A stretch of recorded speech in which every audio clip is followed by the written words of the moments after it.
What is going on? Oh, I let it play all the way to the Progressive Matters part. Uh-oh. Woke Mike's going to call me out. What's up, my dudes? What is going on? Another day, more craziness. The chaos does not stop. It is a everyday thing nowadays. All right. We're used to it now. We're becoming desensitized to it. Let's see. Oh, snap. Fan, thank you for the 20 memberships. I wasn't even here. I wasn't even here yet. I wasn't even here. Congrats to all the people. Oz, Meg, Nat, Randy, GK, Tammy, Nat. Oh, wait, that's Nat saying hi. Decipher, 5 Eggs, Steven, Mohan, Sandra, Mr. Piston, Ravenstar, Rusty Nails, Philip. I can't say that name. Dan, Tanya, Steven, Black Sparrow. Thanks, fan. I appreciate you. Yep. What fan said? Trump did it. It's official. The U.S. is now a communist lapdog. Ronald Reagan would be proud. I'm sure Satan is slowly roasting him in hell while getting a place ready for Trump and Musk. I mean, what can you say? Like, I want to go get the Discord message that I had. I think I was talking to Redunk when he was saying, well, hopefully it doesn't turn out that bad. And I said at that time, I said, Trump's going to turn all the Ukrainian territories over to Russia. He's going to take aid away from Ukraine and put them in a place where Zelensky has to make a decision to either continue to fight with no resources from America, which will end in tragedy for all Ukrainian people there, or he will be forced to cede the territories that Russia has taken, and then Russia will constantly be just right at their doorstep, doing what they did before during Trump's administration, when everybody says, oh, the Ukrainian war started when Biden came in because he was weak. Ukrainian war started way before that. The Ukrainian war started in like 2017 when they were using proxy mercenaries to invade what is it, the eastern side, or was it the western? The western portion of Ukraine with mercenaries that were backed by Russia. That's what's going to happen. I mean, it's fucking horrific. What can you say? Like, you had, of all people, like the most insane thing. Oh, I didn't say hi to people. Sorry, I didn't say hi. What's up, Mike? I started just ranting right away. I started off fast. I ranted right away. What's up, Progressively Independent? What's up, Nat? What's up, Natalie? What's up, Mike? What's up, Fan? What's up, Wild? What's up, Golf? What's going on, Golf? What's up, Ultra Anti-Fascist? What is going on, guys? In Crimea, yeah, in 2014 as well. Eastern. Thank you, Fan. It was the Eastern. It was Wagner's. Where was I? Oh, I was saying, let's bring it out. So everybody knows I know what the fuck I'm talking about. This is my nice, thick, gigantic book on Napoleon. And obviously that's not the only thing I've ever looked into Napoleon as well, but that's a gigantic book that I read on Napoleon. And Donald Trump's recent quote that was attributed to Napoleon, what is it? He who saves his country breaks no law. That comes, I believe it comes from the quote. It's like something like, I found the crown laying in a gutter and the people picked it up and put it upon my head. Now, for most of you that watched my show before, you know that I'm actually a big fan of Napoleon, but not in a certain way. I want to make this clear. I want to make something perfectly clear, and that is Napoleon was a dictator. Napoleon was a person who rigged elections. Napoleon did lead to the loss of millions of French lives in his quest to conquest. He was an expansionist. And I think that we may be getting... I think people got something wrong. I think they kept crying Hitler. And I think what the reality is, Donald Trump doesn't like one dictator more than another. He just likes whatever dictator he's currently thinking about, whether it's Xi Jinping or it's Vladimir Putin or it's Kim Jong-un, or it's Hitler, or it's Napoleon. And we all know that the things that Donald Trump knows, he doesn't know them. They're generally things that are fed to them by his lackeys that are around him. So I'm just guessing that recently somebody pointed out that Napoleon did all these things. And Napoleon was an expansionist. Napoleon created the largest France that ever existed. Napoleon betrayed his allies on the world stage.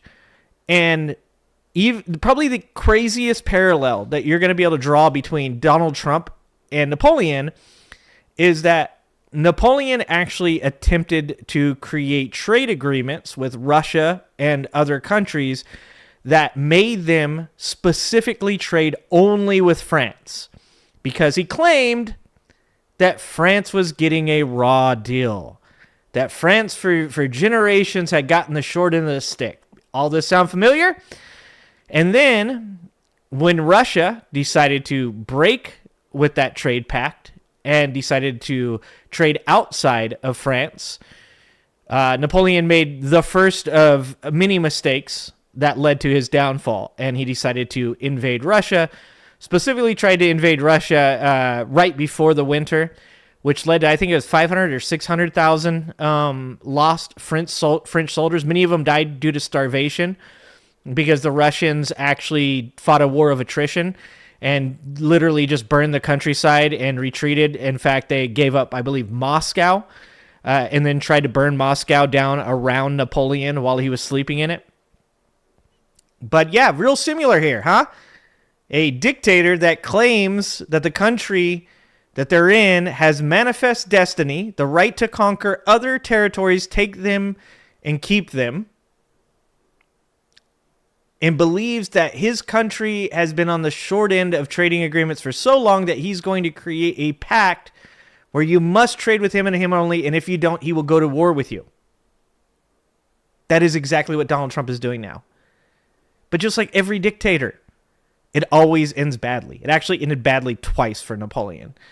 Napoleon was removed once, came back, hopped on a ship, came back, got an army, retook the crown, and then, of course, lost at the Battle of Waterloo, to which he was then sent off to an island to live out the end of his life and die, what most people believe, of stomach cancer. Yeah, if you don't think this guy is in love with dictators, I don't know what to tell you. The main difference between Napoleon and Donald Trump, one, Napoleon joined the military, actually actively did seek military service before he became the emperor of France. Eventually, he becomes the emperor, and he said, "Hey, the people want me to be the emperor." He rigged elections to say the French want me to be the first emperor of France. I mean, I've been making the comparisons to Napoleon's rigging of elections for quite a while now, in the way that Donald Trump lies about numbers. Donald Trump lies about numbers the way that Napoleon used to lie about numbers. 97 million voted for me and only 3 didn't. Oh, thank you for the $2, fan. $2. 2 words to consider. PP tapes. Oh, what's happening, Peeker Bell? On the Enforcer Ukraine War Channel, they still insist that it didn't matter who was in office in a bid to keep the largest audience possible. Straight greed-driven punks. That's sad. That's really sad. I've actually watched their stream a couple times, too. That's really sad. What's happening, Bucket? What's happening, Mitchell? So the savior of your country commits no crime. Using that same logic, if you unalive these traitors, Trump and Musk, you're saving your country, therefore not committing any crime. Yeah, I mean, one of my favorite memes going around right now is the meme about Luigi. It's like Saint Luigi, and it says, if you, if you're trying to save your country, you commit no crime. You know, not that I'd ever say anything on YouTube that could get me demonetized or banned, but hey, Trump said it. He who tries to save his country commits no crime. I mean, I think that goes both ways. I think it does. Peltier just got out of jail, so he just got pardoned. That's all I'm saying. There's a certain type of activism that he participated in. What's going on, Silent? I talked about Manifest Destiny. Yep. Exact same thing. You can directly correlate the things that Donald Trump believes with the dictators like Napoleon. Napoleon, by the way, was like mathematically, he was a genius. And he also did a lot to change warfare to create a French army that was very dominant for a large period of time during his reign. And these are the things that Donald Trump will never be, right? Donald Trump's never going to have the successes that these dictators, evil or not, whether they were Hitler, whether they were Napoleon, whether they're Xi Jinping or Vladimir Putin or Stalin or whoever else Donald Trump, iconicizes, he'll never have the victories they have because he's not a very smart human being. And today, I'm sure you guys already saw it, he took down the tolls for New York City, which, once again, this is the trap that many people fall into, especially like Trump supporters fall into. They go, well, that's cool. He said he got rid of the toll fees for average, everyday New Yorkers in the working class. And sure, if that was the end of that story, I'd agree with you. I'd go, that was pretty cool. I mean, forget the fact that he put "Long Live the King" on the end of that tweet, which should scare the shit out of everybody. But forget that. And remember that those tolls pay for your roads. Those tolls pay for your education. Those tolls do infinite amounts of things within the city to keep the infrastructure up and running. Not to mention that the programs that those fees were going to pay for are already in motion, therefore going to put people at a loss. It's just like they're the simplest human beings on earth. And, we've said this before, right? Like, people will come out and they go, what do you think? You think all Trump supporters are in a cult? No, not all of them. Not all of them. There's a good majority of them that are in a cult. But there are quite a few that are just politically illiterate.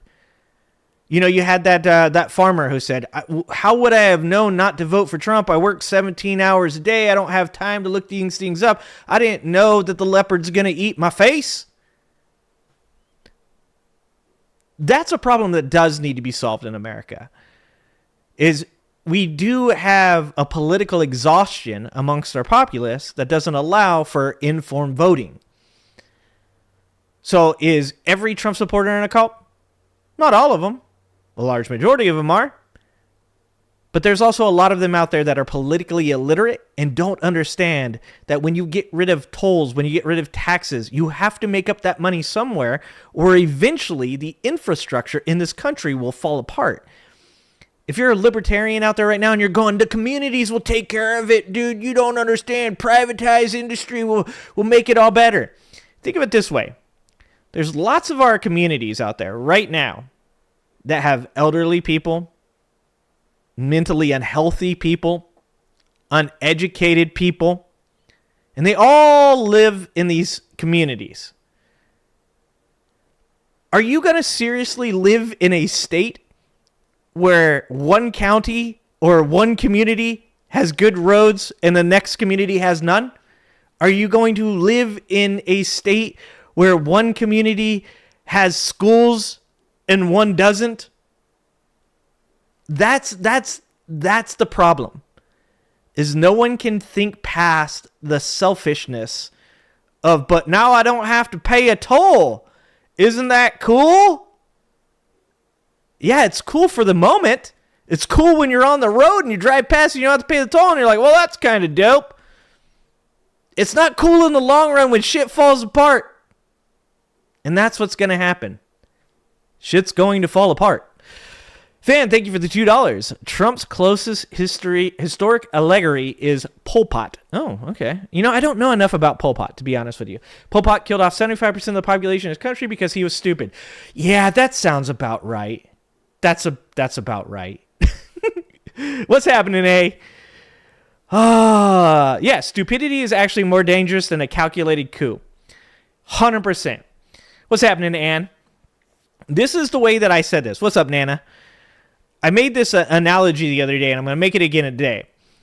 The difference between like a Napoleon or a Hitler as a dictator is like if you gave Hitler a gun and somebody there disagreed with him, he'd press the gun to their forehead, he'd pull the trigger, and then he'd look around and he'd go, anybody else? Does anybody else wish to disagree with me? Donald Trump, on the other hand, is a person that you hand the loaded gun to, and then he accidentally shoots a couple people in the room because he doesn't know how to use trigger control and keep his finger off the trigger. And then when people go, whoa, whoa, whoa, you're shooting people, get your finger off the trigger, he goes, they deserved it.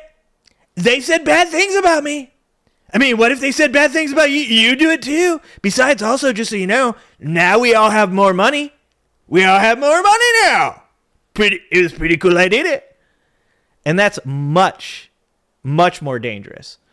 Because A, he does that shit, and that gun, he don't know where it's pointed. He don't know he's taken out. Look at the 1,000 veterans that lost their jobs. Many veterans that were working on the suicide hotline. Now we're no longer there. There's no one there. We have an epidemic in our country of people in the military that have taken their own lives because of the things that they have gone through. And there is not going to be anybody there to answer the phone when they are having a bad moment. That's an understatement, by the way. A bad moment. They don't know. Like all these fucking Trump supporters that are getting fired, that are sending in emails to Trump and begging him for their jobs back. Sir, with tears in my eyes, I voted for you 3 times. And then you fired me. He told you he was going to fire you. And you voted for him. It's crazy. People believing that somebody is intelligent is one of the scariest things that you can do. Because if you're wrong and you give that person unlimited power like you have given Donald Trump, he doesn't care about you. Oh, you voted for him? You think that matters to him? You think he cares about that? It's fucking insane. Fucking insane. Shit is so evil, yeah. So many people, what's happening, Kay, are realizing now. You didn't vote to have the government audited. You voted to have the government dismantled. And I said this multiple times before the election. I said it multiple times after the election.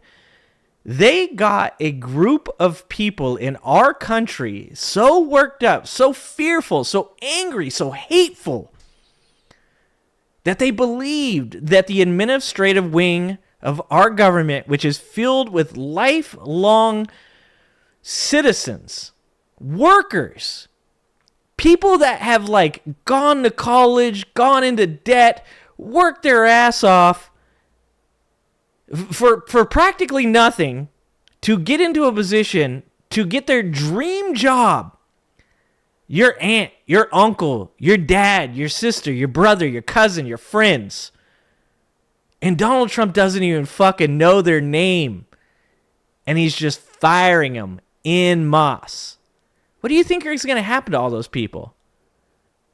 They're going to go on unemployment. What do you think is going to happen to those people? They're going to go into debt. Do you think that's good for the economy? Do you think that a bunch of unemployed people with massive amounts of college debt is good for the economy? You know the funny thing is? Trump supporters don't know how to answer that question. Because they're not smart enough. Because they're politically illiterate. Because, yeah, some of them are definitely in a cult. It's fucking crazy. Yeah, they're finding out. But the problem with that is, unfortunately, we got to be here for the rest of it, too. What's happening, Doc? We have King guys. Aren't you excited? Benny Loco. Yeah, you posted the Katie Johnson documents, but it's not going to matter, right?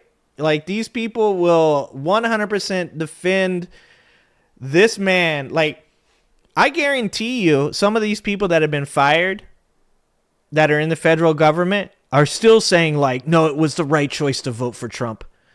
Like, they were fired. Like, they are such cucks that they got fired by the dude they voted for, and they will still defend him. They will, every day of their life, with their last fucking breath, they'll be starving to death in the street with no fucking clothes, no shoes, just starving to death after being fired by the guy that they voted for. And if you walked up to him on the side of the street and you said, man, do you regret voting for Trump? They'll go, no, man. No, man. He's going to save America. It's fucking crazy. It's absolutely crazy. What's happening, Max Left? What's going on? They'll justify cutting Social Security soon. Yep. They'll justify cutting Medicaid soon. They'll justify everything. What up, Pep Talks? Love the Kid Rock video. Had fun with it. Have a good stream. Thanks, buddy. Thanks for reacting to it. I always appreciate you doing that. As you guys well know, Pep Talks, another streamer. Really dope channel. Awesome dude. Super funny. For sure, make sure you go and check out Pep Talks videos over there and his streams. As, like I said before, we are creating an ecology to continue to do this shit. It ain't over. That's like I said. Like, the one thing people always need to remember is apathy don't win fights. When I was a kid, I wasn't a very big kid. I was always really small. I didn't grow until, like, after high school. Actually, it was like my junior, senior year. Senior year, I went from, like, 5'3" to 5'9", right? I was always a really skinny kid, always really small. And we box sometimes with my neighbor Tommy. We put the gloves on, box my sister, box other kids from around the neighborhood. I was always a lot smaller, and sometimes I box with kids a lot older than me. And one of the things I learned in that was, like, a lot of those fights I wasn't going to win. But if I hung on long enough, most of the time those other people, they wanted out. And there is plenty of times in my life, as they say in Fight Club, skinny dudes fight till they're burger, where you just got to last long enough. You don't give up. You don't become apathetic. You say fuck exhaustion. And you say, there's no way I'm going to let you beat me. If you're going to beat me, it's going to be over my dead body. That's the only way you're going to beat me. And that's the attitude people got to have right now. The attitude every person has to have right now is, you're not going to exhaust me with all this craziness. You're not going to distract me with all this bullshit. And you're not going to beat me by getting me to become apathetic and scared. I lived in much worse places. Okay? I lived in places that had no hope. We can get through this, and we will. That's the way it's going to happen. Sorry, Benny. I hate to hear that. That's it's not easy out there. A bunch of his fans rely on Social Security, Medicare, and Medicaid. Yep, Pinkerbell. They're about to find out, but they will. They'll continue to defend him no matter what. So we got a couple videos today. I'm up here ranting like I do. Hope you guys like the background. Hope you guys are enjoying the new way to go here. I did my video last night with Leah Rothstein.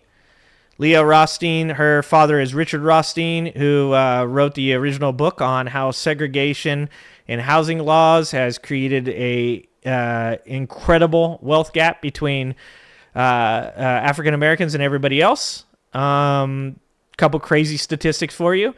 400 families in America have more wealth than 10 million black families combined.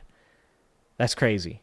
400 households have more wealth than all black families combined in America. Another one, as far as the GI Bill goes, the right after World War II, when they came back, the GI Bill was introduced for little to no down payment for returning soldiers to buy homes, as we had the baby boom during that time. 98% of all of those GI Bills were given to white people. A handful of African Americans, and I mean that, a literal handful of African Americans were capable of participating. As far as wealth goes, for every $100 a white family has in wealth, a African American family has 15. Okay? And that was all created by housing laws that literally had written in them that you will not sell these houses to anyone except those of the Caucasian race. And people wonder why. Why we talk about systemic racism. Systemic racism isn't a guy in an interview disliking them because they're black. That's racism. Systemic racism is when you look at covenants and HOAs and there is still verbiage in these covenants, these deeds, that says you agree to never sell to a person that is not of the Caucasian race. That's systemic racism, and it still exists. It's fucking insane. But anyways, that is, I believe it's the GI Bill. She said the GI Bill. Maybe she meant the VA loan. But here, let's pull it up.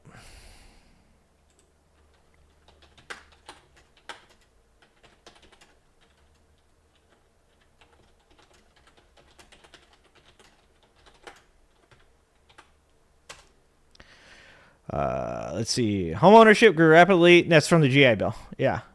Here you go. Okay, GI Bill. Soldiers return home with memories of 1932's Bonus March, in which veterans of World War I marched on Washington, D.C. to demand early payment of a bonus for their service. Members of both parties in Congress sought ways to help soldiers readjust to civilian life following World War II. Motivations for some form of assistance ranged from rewarding America's servicemen to preventing another depression. The result was the Servicemen's Readjustment Act of 1944, better known as the GI Bill of Rights. This act provided returning servicemen with funds for education, government backing on loans, unemployment allowances, and job finding assistance. No, it was the GI Bill as well. Sorry, Bing, but she's literally an expert on all this stuff. So I'm going to go with her. And also this article. But anyways, not that it would matter. Even if that was true, even if you were right, it wouldn't matter. It'd be the same problem. But it is from the GI Bill. So, anyways, that interview with Leah Rothstein should be out either this Friday or next Friday, depending on how much work I have to do in my regular life, in my regular job. So that'll come out Friday or next Friday. It was a really good conversation. Leah Rothstein is a very intelligent, very well-informed person. That she, when she read her father's book, Richard Rothstein's book, which I believe is called The Color of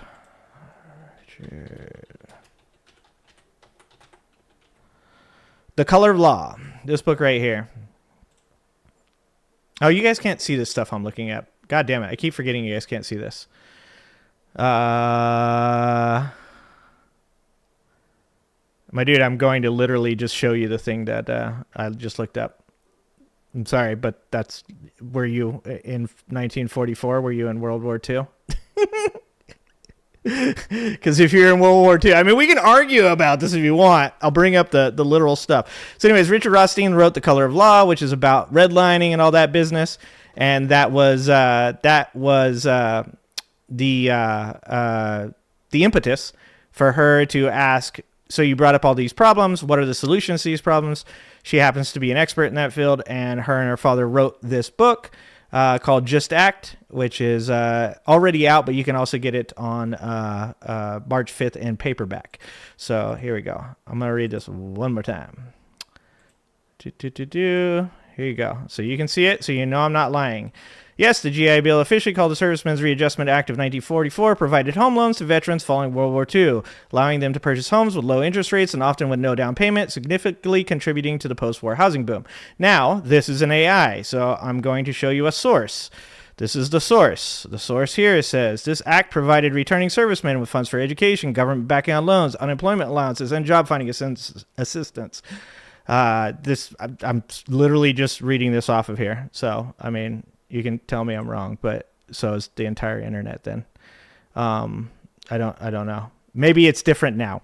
We're talking about literally after World War II. Yeah, you guys, the GI Bill may be different now. That's completely fine. We're not talking about the GI Bill now. We are talking about the GI Bill directly after World War II, as known as the Servicemen's Readjustment Act of 1944. I know you guys want to be pedantic about this shit. I know you guys want to be super pedantic and argue with me over like the smallest thing, but I'm literally talking about the GI Bill right after World War II. This right here is the proof of that. And like I said, is the GI Bill different now? There's a possibility. I don't know that. What I do know is the GI Bill after World War II did, in fact, provide for home loans. It literally says it right here. I don't know what you guys want me to say. You guys want me to call, who is this? The National, would you like me to let the National World War II Museum.org know that you guys said they're wrong? Would you guys like me to do that? I don't know what the GI Bill does today, so stop fucking fighting with me on that. All right, let's watch some videos so you guys can stop fighting with me over this.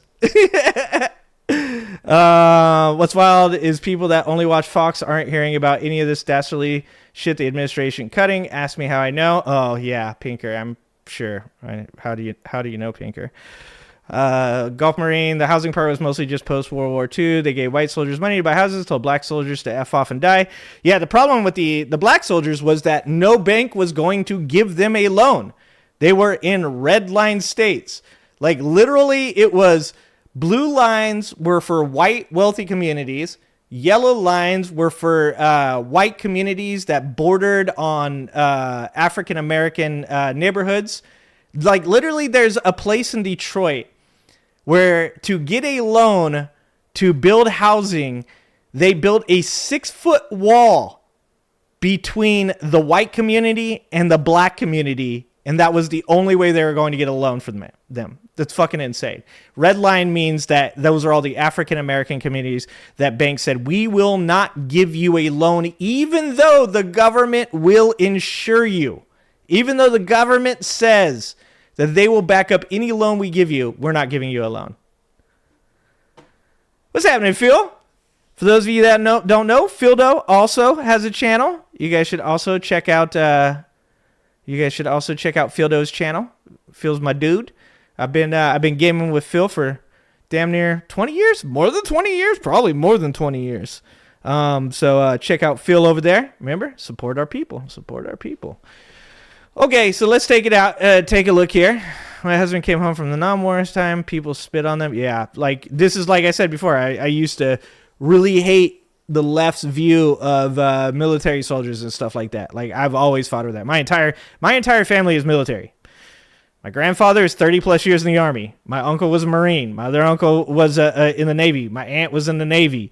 My dad was in the Air Force. Like I could go on and on and on. Both sides of my family were military. So let's take a look at these videos. We got some Senate Republicans that have actually voiced some dissent against Trump, which that's as crazy it is. That's actually a big thing. I don't know if you guys have seen, but Mitch McConnell has been voting no on all of Trump's Senate hires, cabinet hires. Fucking hilarious. Turtle Man getting his revenge. Don't call Turtle Man's wife ugly, okay? You call Turtle Man's wife ugly and he will vote to not confirm your cabinet people, okay? We've got that to check out. We've got Bernie talking about Elon Musk and what's going on with Doge. We've got the weirdest fucking interview I've ever seen. The weirdest fucking shit I have ever seen. Oh, Fildo's on the wrong account. So if you want Fildo, you got to go to Fildo News. Fildo News. That's what you got to go to. So this is, you know what's funny about this video, guys? You know what's really, really funny about this video? Go ahead and take a look at this. I'm going to give you guys a second. Do you guys remember a scenario that involved two Democrats just recently, just during an election cycle, where it was said that a certain Democrat was a pussy pretty much for going into an interview with the other person being there? Do you guys remember that?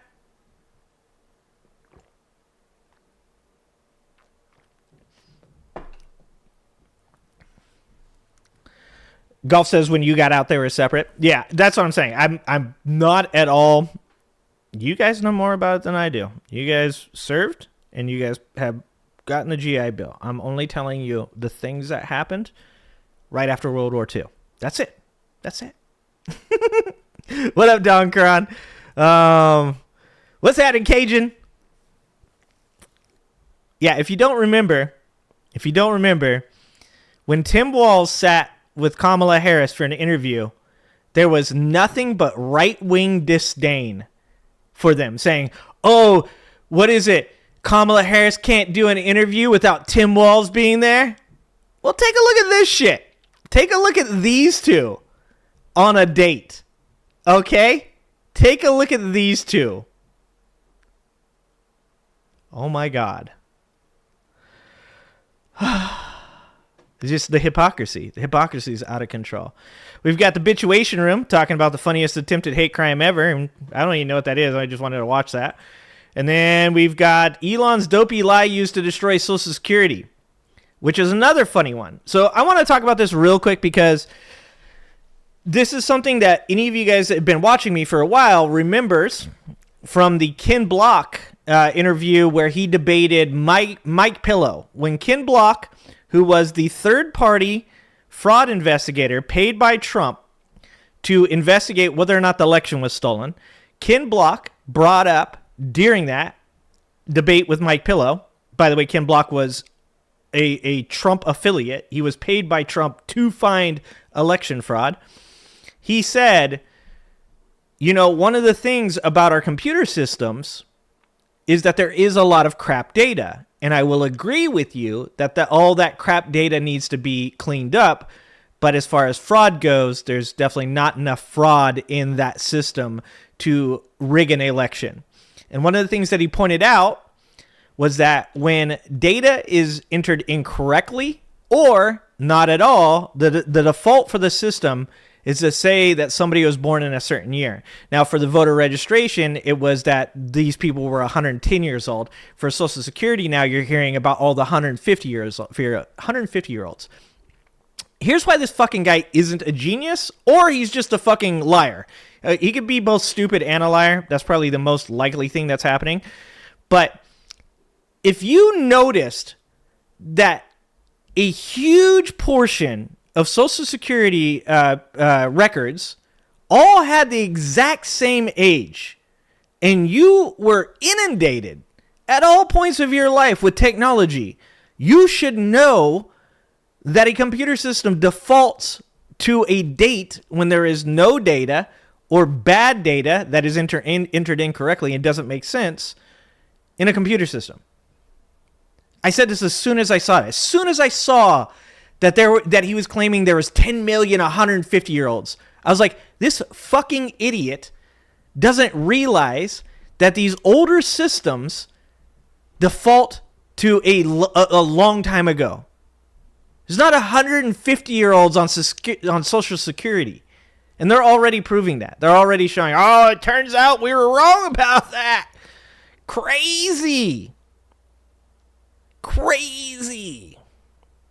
I always fuck up his name. I don't know if it's actually Ken Block. I don't remember if his name was actually Ken Block. But like I said, I mean, I guess it's one thing if you don't know about how voter systems default to a certain age. But if you do, and Donald Trump does know this because Donald Trump was told this by the guy he paid to audit the voter rolls for fraud, So Donald Trump has no excuse. There's no 150-year-olds on Social Security. Elon Moron is a fucking con man. Or he's stupid. Or he's both. Because legacy computer systems default to a certain year. And we learned this during the investigation of the fraud on voter rolls. Jesus Christ. There's only one Ken Block in my world, and he wins. Well, isn't he dead, though? Redonk? What's up, Redonk? Did I say what's up, Manny? Yeah, it defaults to May 20th, 1875. Exactly. All right. Let's watch some videos. Let's talk about some stuff. Let's hear Bernie's take. And like I told you guys the other day, Elon Musk shared that tweet where he was like, look, they were manipulating people with social media, blah, blah, blah. And it literally says in the title of the name of the thing that he shares, a defense for whatever social media misinformation. Like, look, guys, I grew up with con men. I'm good. I know when someone's trying to con me. I don't know how to help the rest of America. And I don't think that they want to be helped, to be honest with you. I think they like being conned. I think they feel safe and comfortable hearing from somebody like Donald Trump that he's doing all these things. He's conning you, and you don't care. I actually semi feel bad for Trump supporters right now. Because Donald Trump isn't the president, dude. He's being fucking drug around by his ear by billionaires. By fucking ultra wealthy corporations that have taken control and are now literally auditing themselves. Like, I don't know how you help people out of that. I don't have that solution. Anyways, let's watch some videos. Titus? No Titus right now. Did I get your last super chat? I didn't see it. Let me see. Did I fuck that up? Sorry if I miss it. If I ever miss you guys' super chat, just tag me so that way I see it. Oh, here you go. Sending you a video on Discord. David Cross roasting Trump. It's cathartic. It makes me feel so much better. Check it out. Okay, we'll pull it. Actually, we're gonna pull that up because I think I can get away with playing David Cross, and no one will get mad at me. Let's see. Sorry, I haven't been reading you guys' stuff. I've been ranting. Okay, I've been ranting a lot. Okay, hold on. Visit the site. Yeah. Whoa. So. Hold on. I'm not ready. Oh, it's 10 minutes. Maybe a little long, but we'll listen to some of it for sure. Fuck. Every time I almost just close the stream, guys. We got to be careful.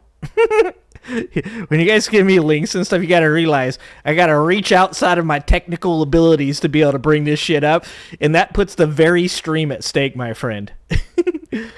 Hello, great streamer. I love your content and want to help you reach 1,000 followers, 700 live viewers, and unlock your secondary button while earning over 1,000 per stream.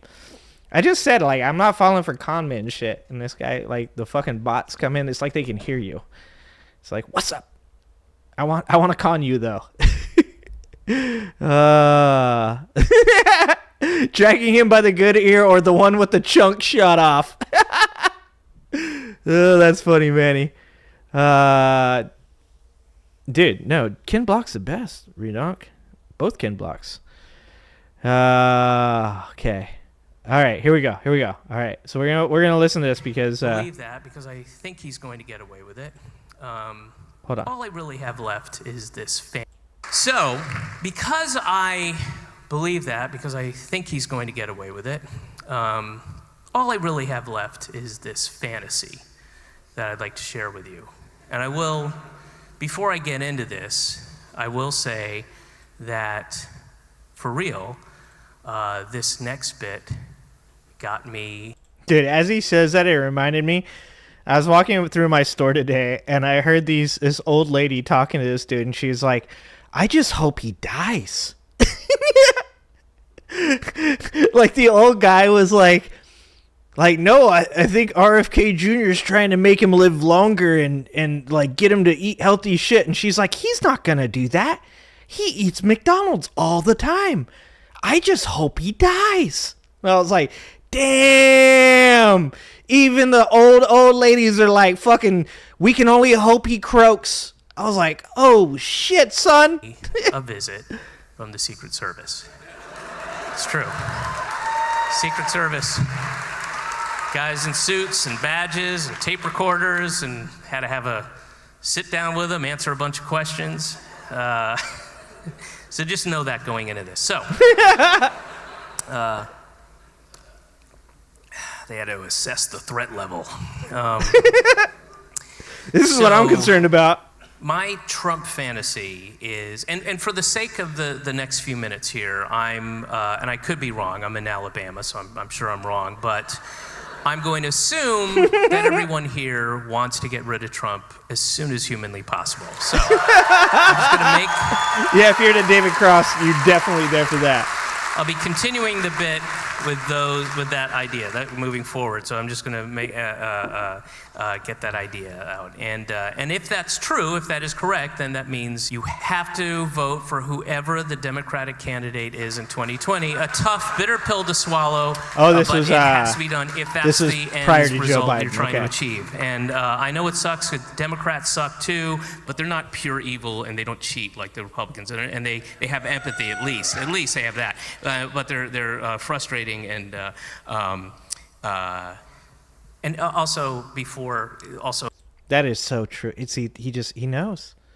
That's my man. Please, for the sake of the bit, just don't interrupt with actually, David, I'm in the DSA, and we are going to be nominating a used copy of Manufacturing Consent to be president.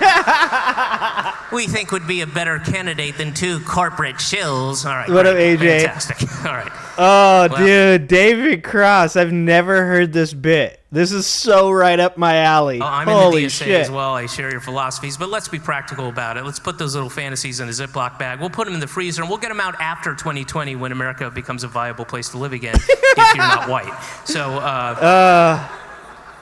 So here's the idea, and it is viable. This can actually happen if we want it to happen. So here's the idea, the fantasy, is that the Democrats get together and they pick for their candidate for president a truly badass, tough motherfucker, right? Because we all learned in countless movies and books and TV shows how to deal with a bully, and that's what Trump is. He's a bully. So the Democrats get for real, a badass, tough son of a bitch motherfucker who hates Trump, is very vocal about it, doesn't give a shit what people say, fucking hates him, and is truly tough. And I'm suggesting Ron Perlman. All right?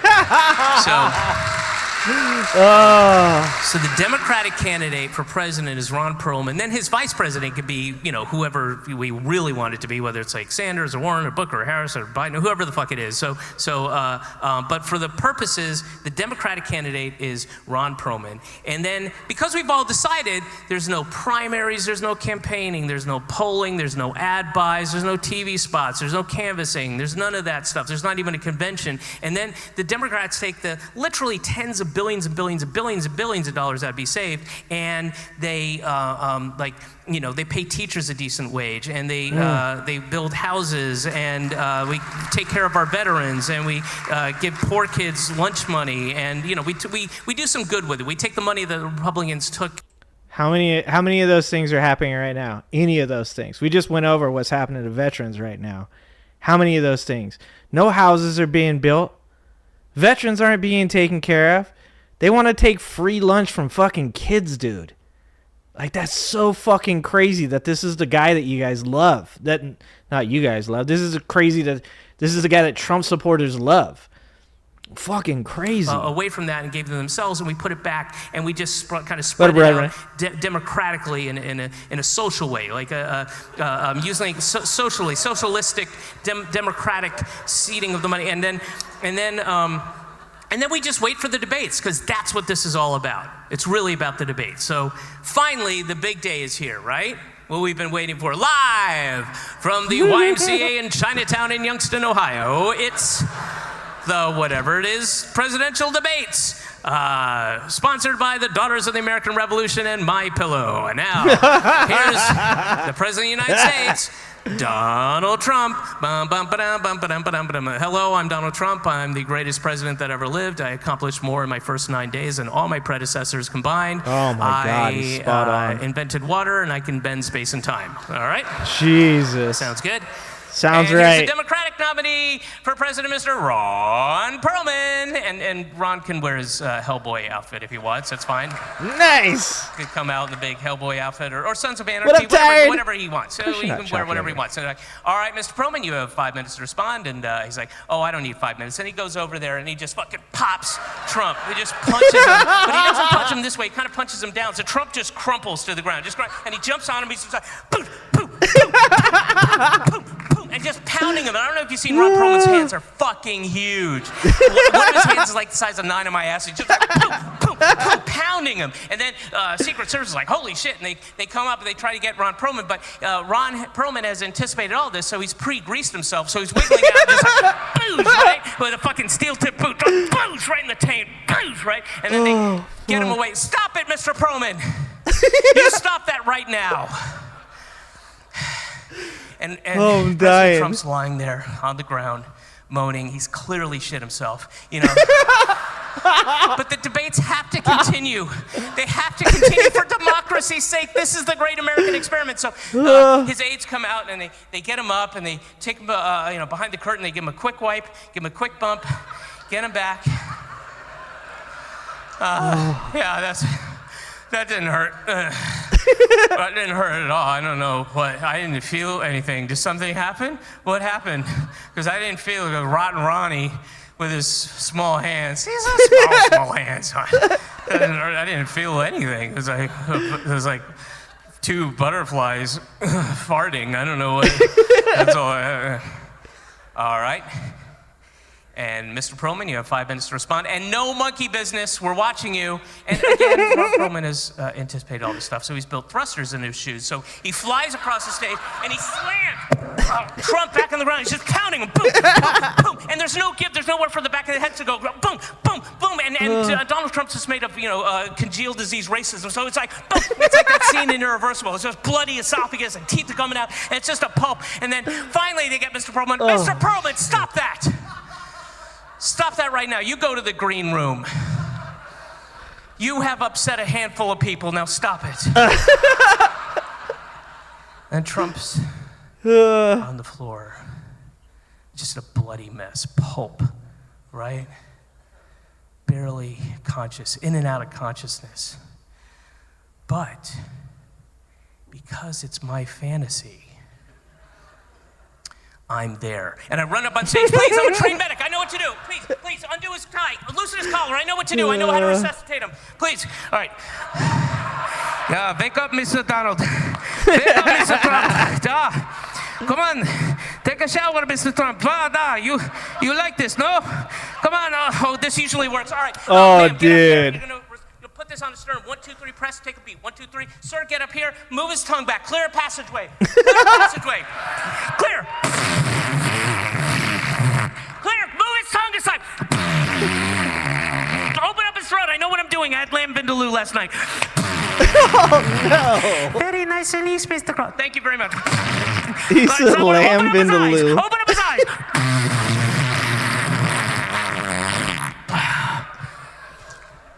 Oh, man.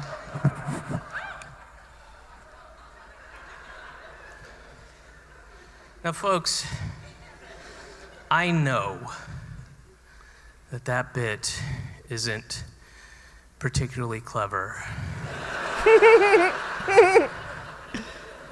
It's not erudite. Not real erudite. In fact, it's crass and it's disrespectful. But it makes me feel really good. Yeah, it's true. All right, that's all my time, Birmingham. All right. Nice. Thank you guys so much. I hope to see you all next time. That was great. Good call. Good call, fan. Good call. Let's see if I can do this. Let's see if I can bounce around here. Let's go back up here. All right. That's super funny. Fucking hilarious. And you know the funniest thing about that? Trump supporters will hear something like that and they'll go, "You're such a garbage human being for talking about that, talking about our president of the United States like that." And then they'll just like turn around and be like, "Kamala Harris is an Indian. She's not even really Asian. The fucking White House smells like curry. It's gonna be turned into a call center." And you're like, "Oh yeah, you guys are so high class. You guys are so high class. I can't believe how high class you guys are." The other day, I made that video about little X, formerly known as Twitter, telling Donald Trump to shut the fuck up.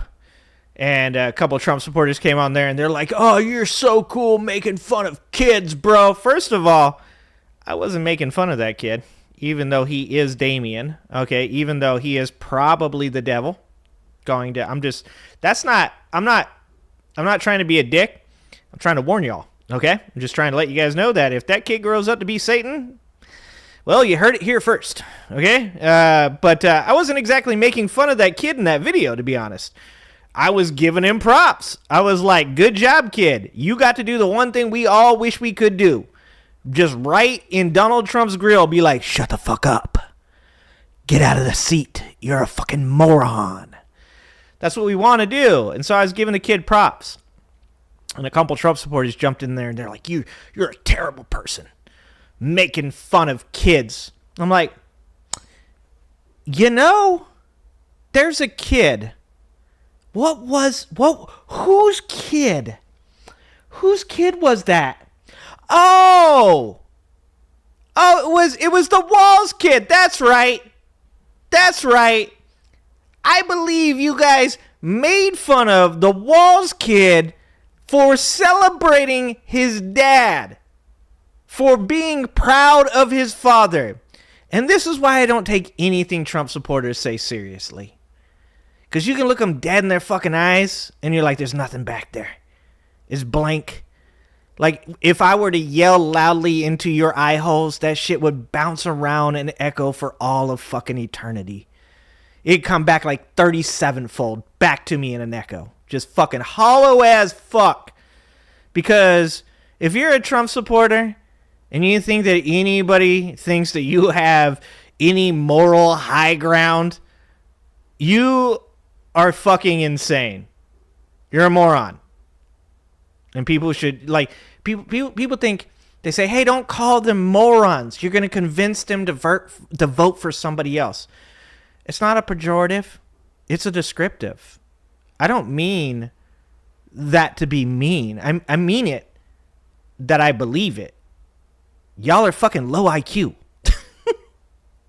The very definition of being a moron. Just dumb as fuck. Because if you seriously are like, you're so good, you're making fun of kids, bro. And you don't remember that y'all just straight up fucking shit all over that young Walls kid for being proud of his dad. Fucking morons. Morons, dude. Okay. So I got to remember to bounce back into the other thing I was supposed to be doing. Have you ever heard how kids talk to each other? Only in Call of Duty lobbies, redonk. Okay. What's happening, Sean? I think I saw you earlier and I forgot to say it. Trump-tard. I call them Trump-tards all the time. I love calling them Trump-tards, and I'll never stop calling them Trump-tards. And you know how nice the left is? You know how empathy-filled the left is? I'll call somebody a Trump-tard, and somebody on the left will be like, don't use that word. Don't use that word. Well, it's a good thing I'm not a part of any party. It's a good thing I'm just a mercenary out here doing the dirty work. Because I don't give a fuck. They're Trump-tards. Every single one of them. All right. Let's watch this video. Let's bounce back here. Let's go ahead. All right. Look at that. Boom. Fucking, I'm getting good at this. At one point or another, you guys are going to have to actually, you have to give me some props. I'm pretty good at this. Okay. We got Senate Republicans voice rare dissent after Trump blames Ukraine for Russia's invasion. Remember when Republicans were anti-Russia? You guys remember that shit? Back in the day when Republicans were like, dude, fuck communists. Like, do Republicans realize that Vladimir Putin idolizes Stalin? Do you think they know that? See, this is what I'm saying is, when I say Trump supporters are morons, I don't mean that to be mean. I mean, I literally don't think you're very smart people. Because if you hate communism and your boy loves a dude, kind of gay, first of all, okay? Loves a dude that idolizes a person that had a form of communism named after them. You might be a moron. I'm just saying.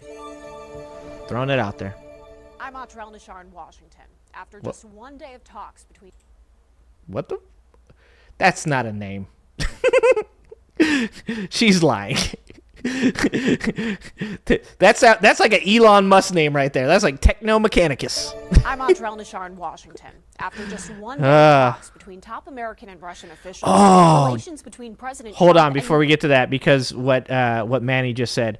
Don't forget the White House released a video of migrant ASMR shit with chains.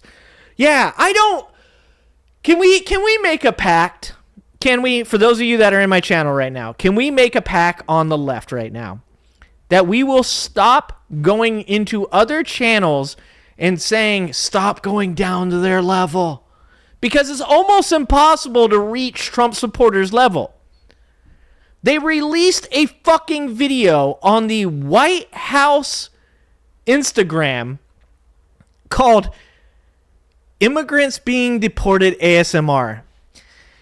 Like, that makes me angry, but if I was a Latino, I might, let's just say, you might need to call me Luigi, okay? Because if I was Latino and I saw that fucking video, the first dude in a red hat that I saw, we would be making an ASMR video of a Trump supporter getting his ass whooped. These are special people. Special people. Manny. 100%. Fucking good call on that one. Good call. Her father was Elvin. Oh, God damn it. You guys are killing me. Ukrainian President Zelensky are beginning to deteriorate, with Trump calling Zelensky a dictator. What? Hold on. 3 years. Wait a minute. No fucking way. Trump called Zelensky a dictator? What? Dude, we live in the upside down. Oh my God. Oh, Jesus Christ. Two dictators fucking gang up on a small sovereign country that's getting invaded by one of said dictators, and they're like, you're the dictator. It's like fucking, like 5th grade.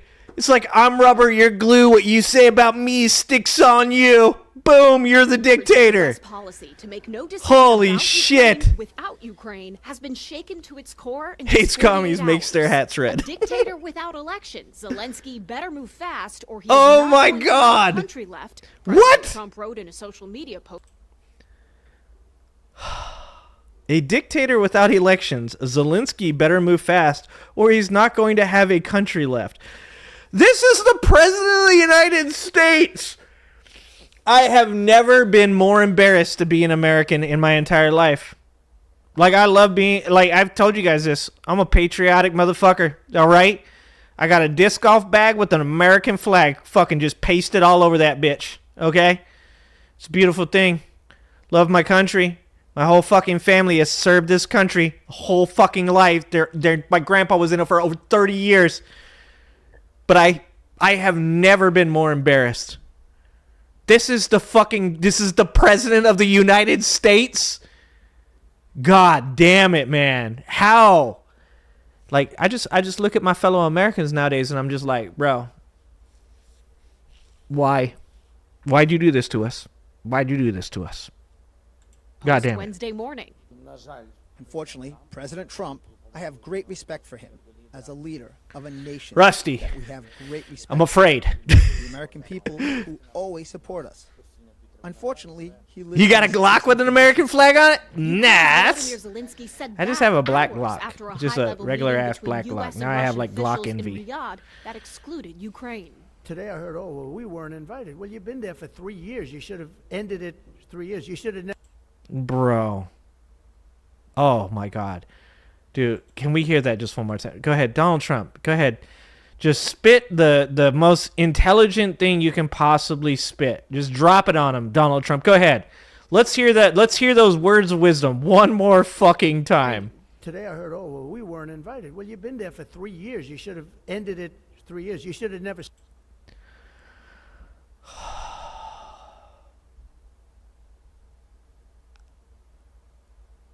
I have no words. I have no words. Started it. Even some Republicans. Oh my disagree with God! Trump putting blame on Ukraine. It's very quiet. It's quite clear. I turned it up as loud as I who could started the there. war. It was There's people in there absolutely fucking. Russia at Putin's They need to upload Vladimir videos Putin louder. is a gangster. He's a gangster with a black heart. Another point of contention is the president's decision to have his Oh. Oh. Is this from recently? Is this not? Was it? Hold on, because people on the Republican side. Wait a minute. What? Is it? Hold on. Are they saying that they disagree with Trump? Are they disagreeing with Trump? Started it. even some Republicans disagree with President Trump putting blame Wait, on what? Ukraine. It is quite clear who started the war. It was absolutely Russia at Putin's directive. Vladimir Putin is a gangster. He's a gangster with a black heart. Another point.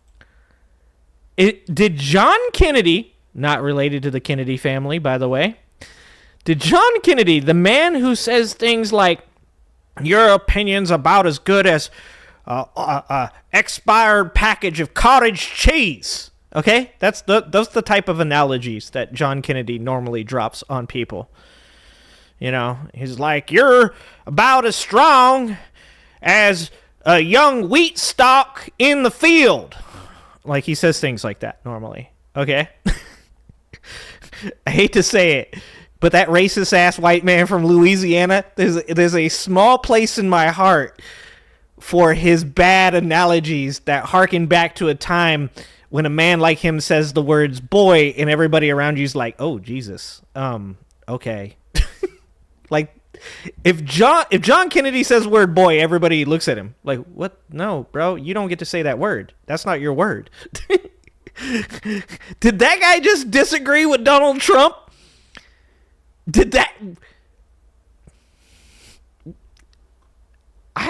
I am speechless again. Is the president's decision to have his team start in-person talks with the Russian What the side. fuck? President Trump is not. You're about as funny as a glass of milk. Exactly, Redonk. Conversation about the future of Ukraine.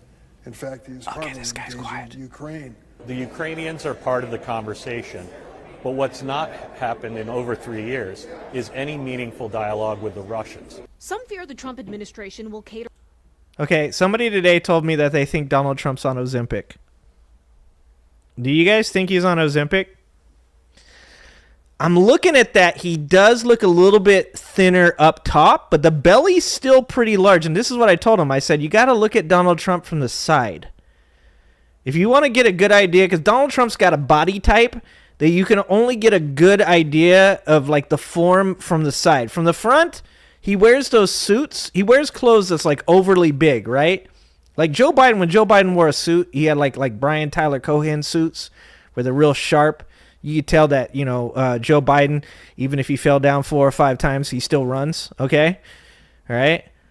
But Donald Trump, you got to look at him from the side. You guys think he's on Ozempic? He wears a girdle.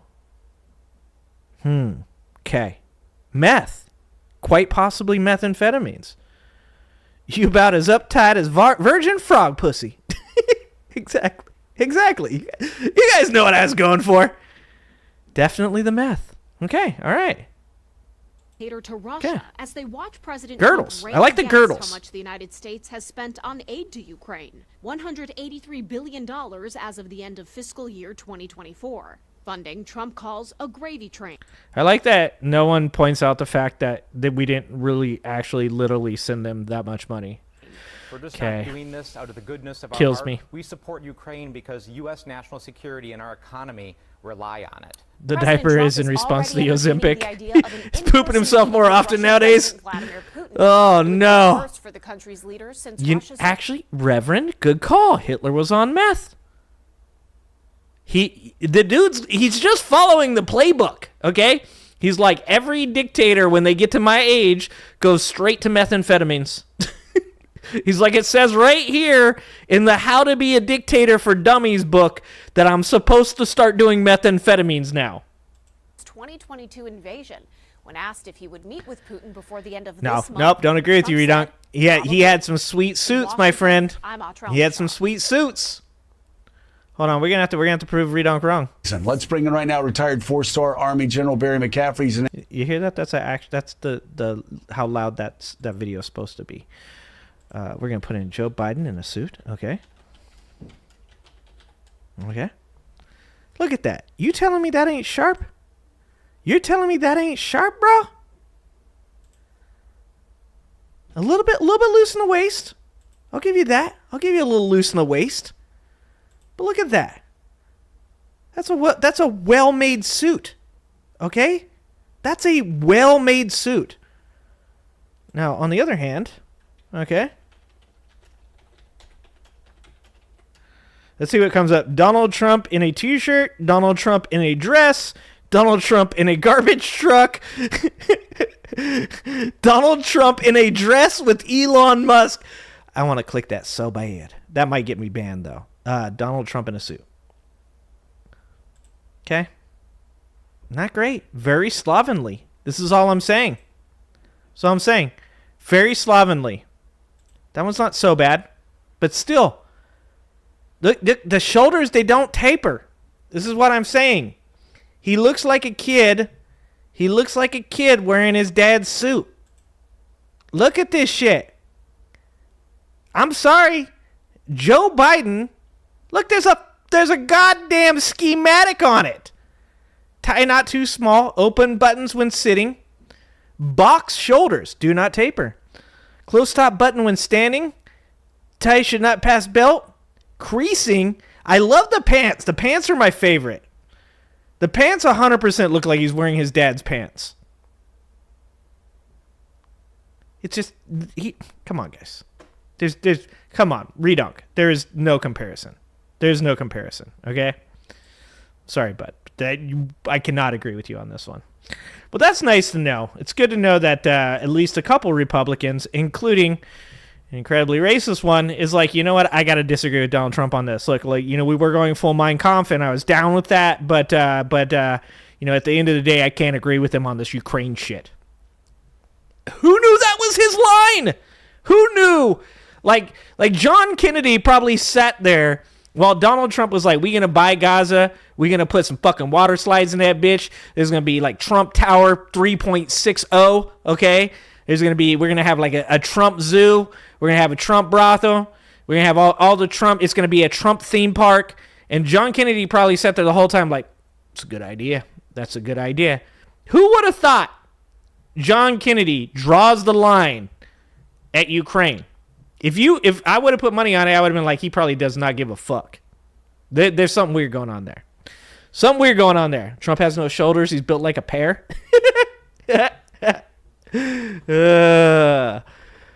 Oh, man. Okay. So, yeah. Built like a pear. I always said he's built like an upside down pear. Imagine all the purple. Probably made in China. Not probably, imagine. Not probably. I'm going 99.6% chance that suit was made in China.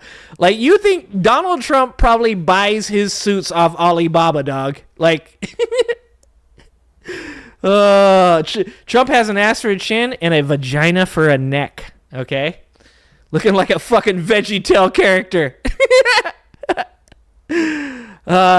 Did I see the MAGA dating site? No! Alan, we're never going to get to this Bernie video. We're never going to get to the Bernie video if you guys keep doing this. What's happening, Christina? And what's up, Alan? Okay, hold on. Is this... Hold on. Okay, what comes up when we do MAGA bathing suit? MAGA necklace?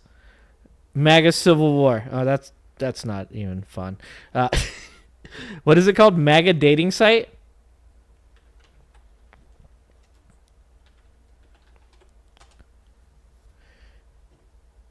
What's it called? Writer? Is it the date right stuff?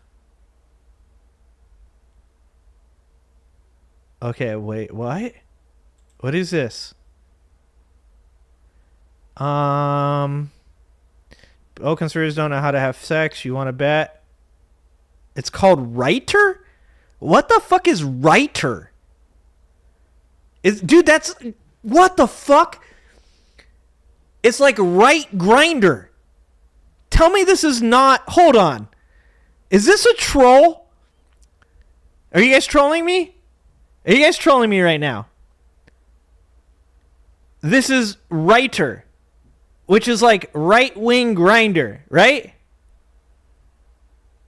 Hold on. 4,000 people, no women? And yes, there were no women. I am looking at the chat now. Woke. I was trying to... Hold on. You guys blow my mind. I'm fucking like, I need to get on here more often. You guys tell me all the cool shit. I need to have less time working. I was gonna say less time family, but my wife's in the chat probably right now, and she'll yell at me.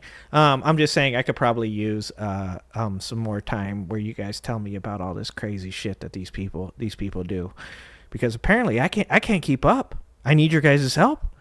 Since Donald Trump took office, single Washington conservatives have struggled to make romantic connections. Is that real? Oh my God, this is so fucking weird. In such a heavy liberal city, right-leaning politics often mean a fast leftward swipe. Could a new dating app help? Launched in December, Ryder is specifically designed to enable MAGA meetups. I was curious to see what the action was like in our area, so I filled out the sign-up form and created an account. It wasn't exactly what I was expecting. The landing page features a J. Crew-esque model wearing a stylish American flag sweater and smiling invitingly next to his golden retriever. I can only assume both are named Max. The list of local men on the app turned out to be woefully short, roughly 24 candidates.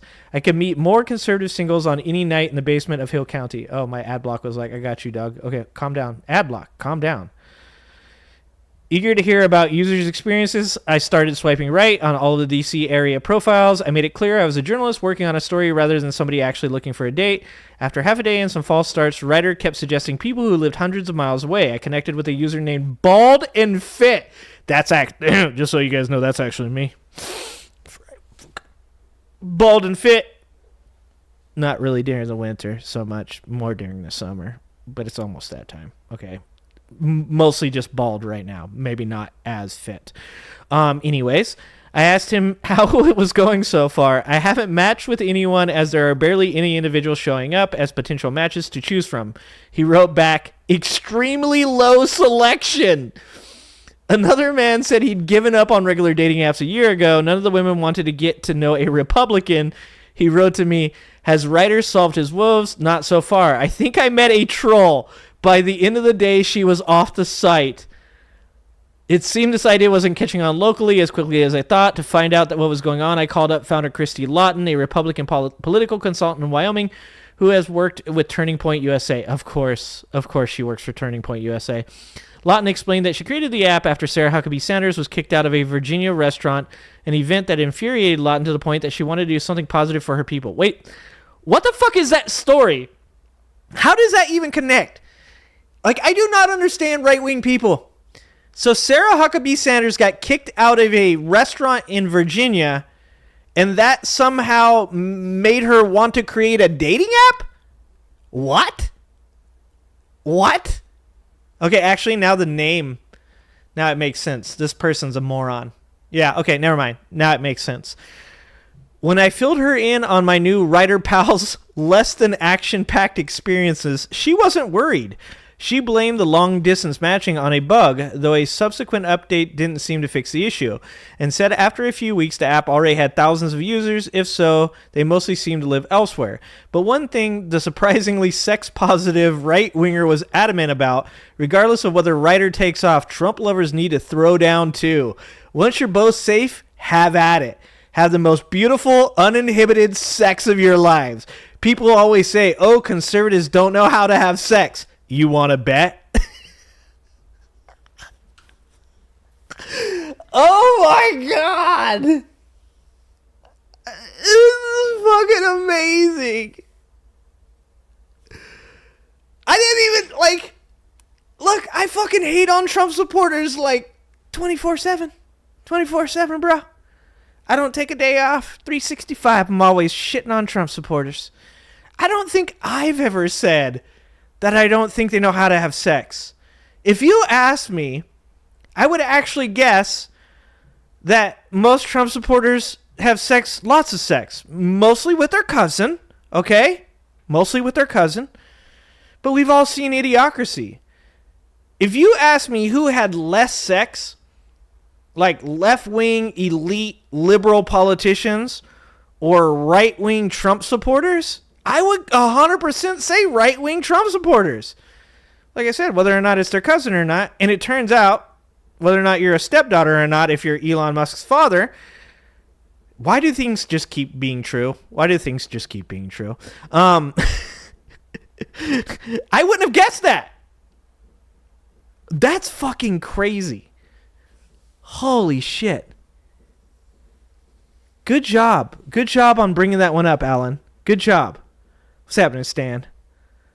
What the fuck? Oh, is that why Trump was so keen on the IVF, Perry? That's a good call. That's a good call. I've said this a couple times. I said, hey, for all the people out there that are like, you never give Trump any credit for anything he does, bro. You just got the TDS, brother. You got the TDS. I have this to say to you, okay?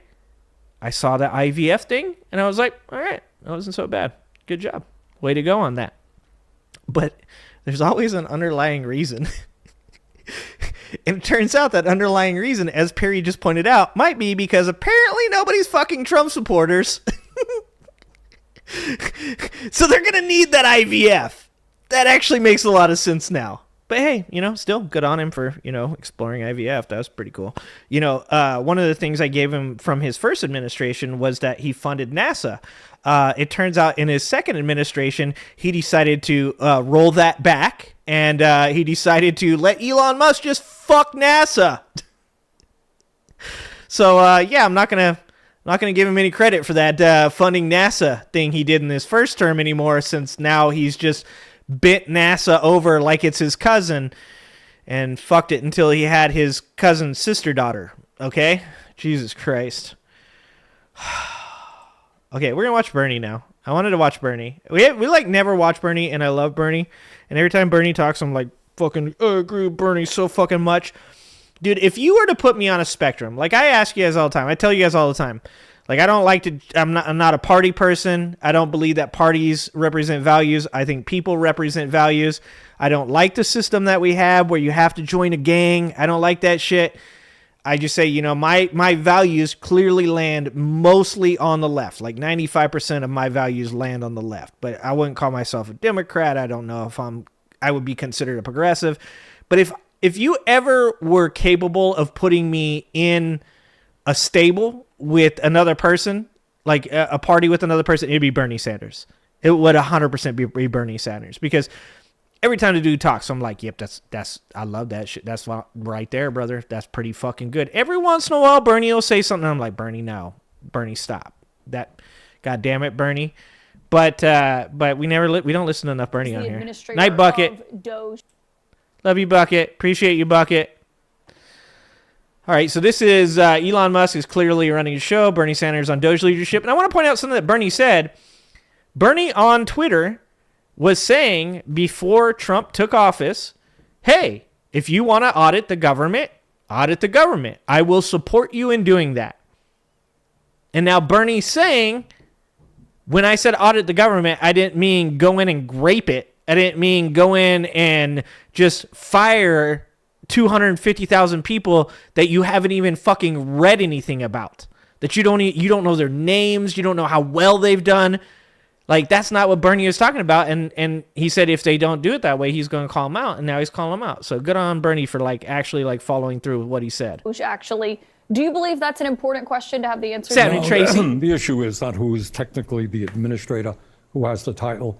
Elon Musk is clearly running the show, the wealthiest person in the world, who has enormous conflicts of interests, who is helping to fund right-wing extremist organizations all over the world, who is looking forward to get massive tax breaks from Congress. He's running the show.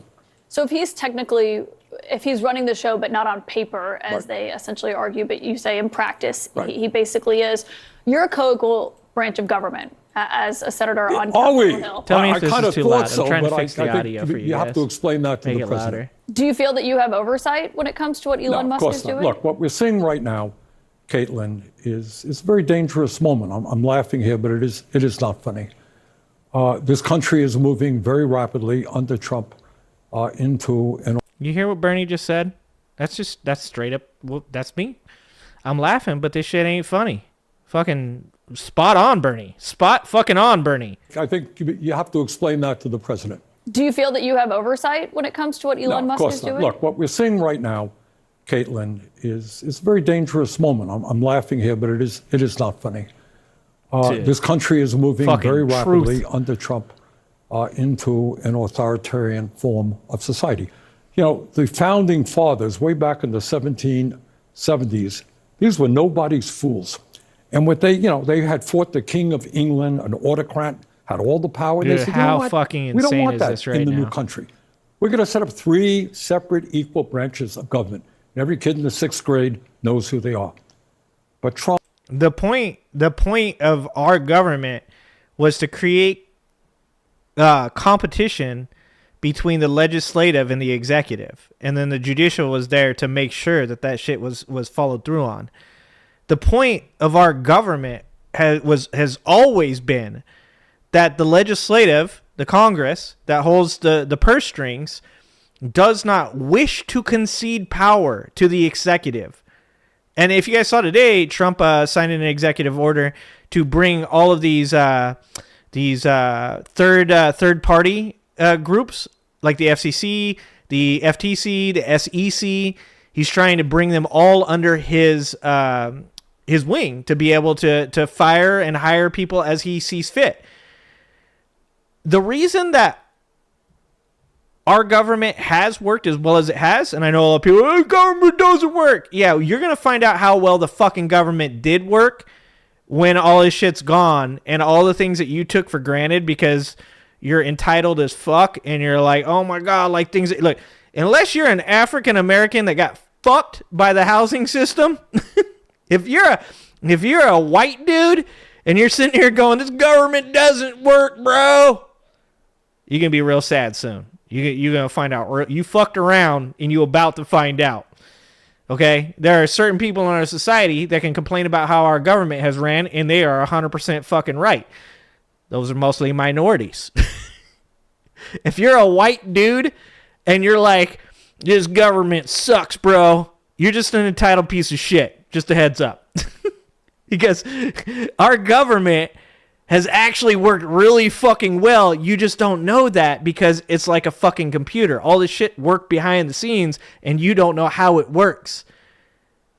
The legislative is supposed to be in competition with the executive for power because that competition creates the balance that is necessary for this fucking country to run the way it has for fucking ever.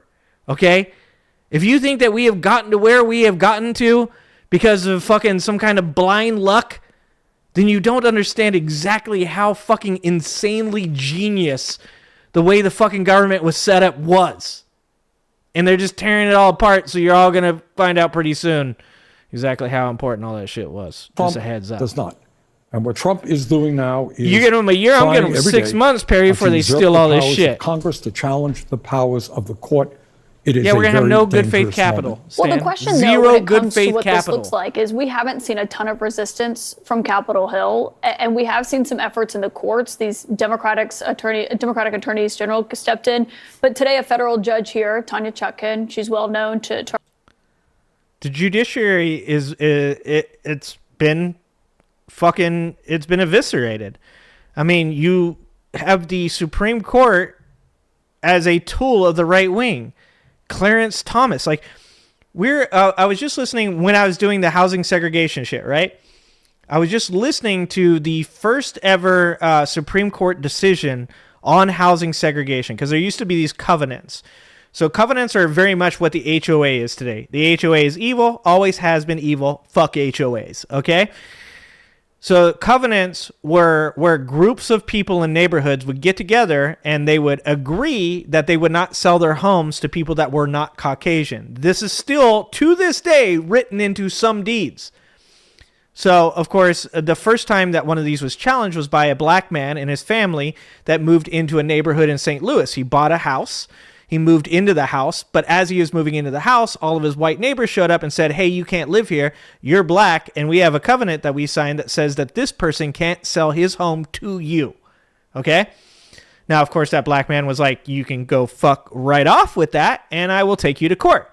So he took him to court. It made its way all the way up to the Supreme Court. When it got to the Supreme Court, there was a decision for them to make, and the decision that they made was that the states have been charged with not discriminating against any citizen.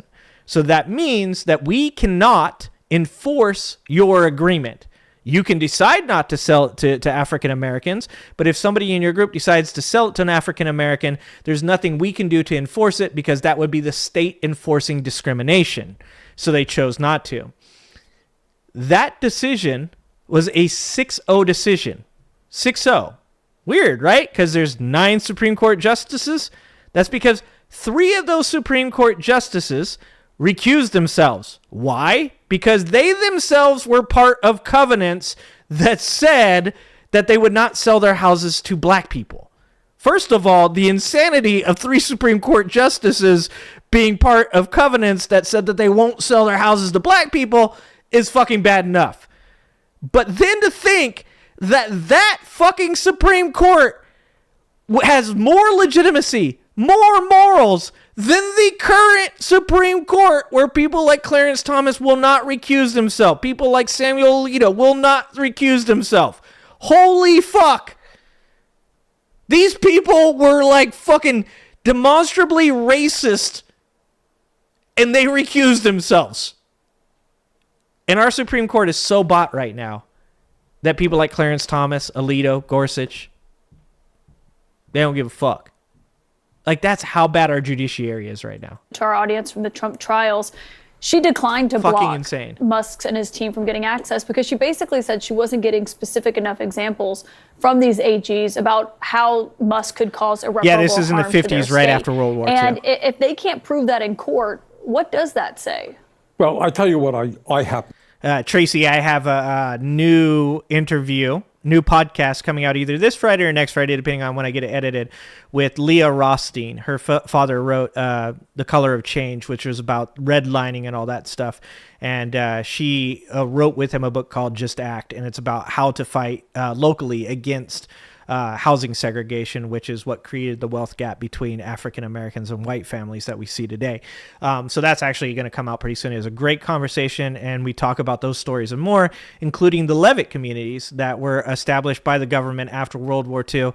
William Levitt was one of many people that built suburbs. This was back when we didn't have suburbs in America. He built 17,000 houses in a tract, and the government literally was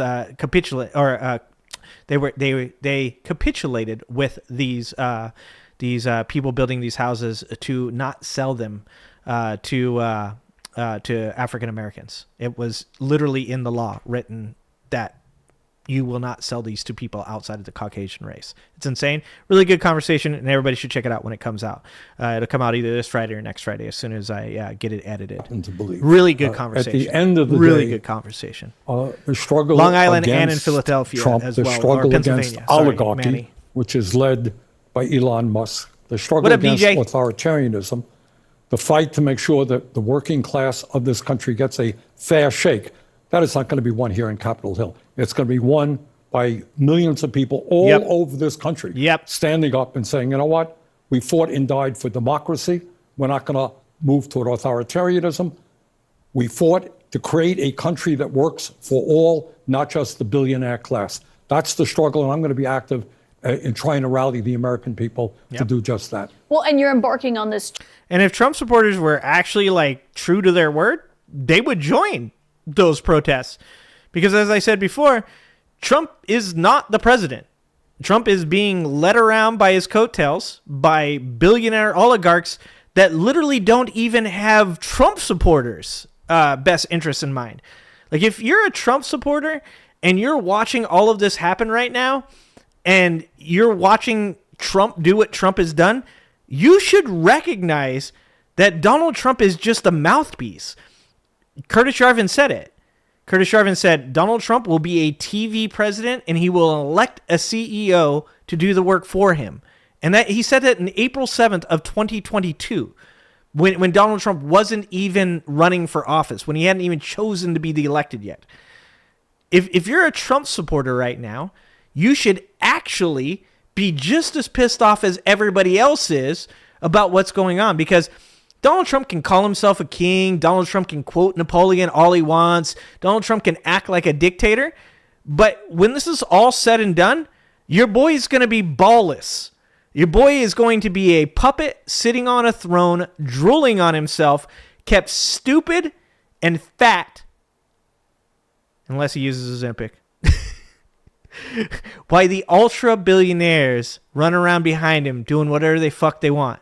And whatever the fuck they want isn't in any way good for conservatives or Democrats. It's only good for ultra wealthy people.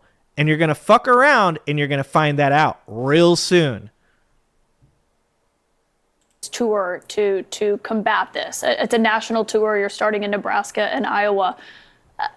How do you break through to people, though? There are some people, Trump voters who are even independent voters who like what Elon Musk is doing and say, yeah, the federal government does spend too much money and it is too bloated. And the truth is the federal government is a bureaucracy. We have to acknowledge that. Federal government, perfect.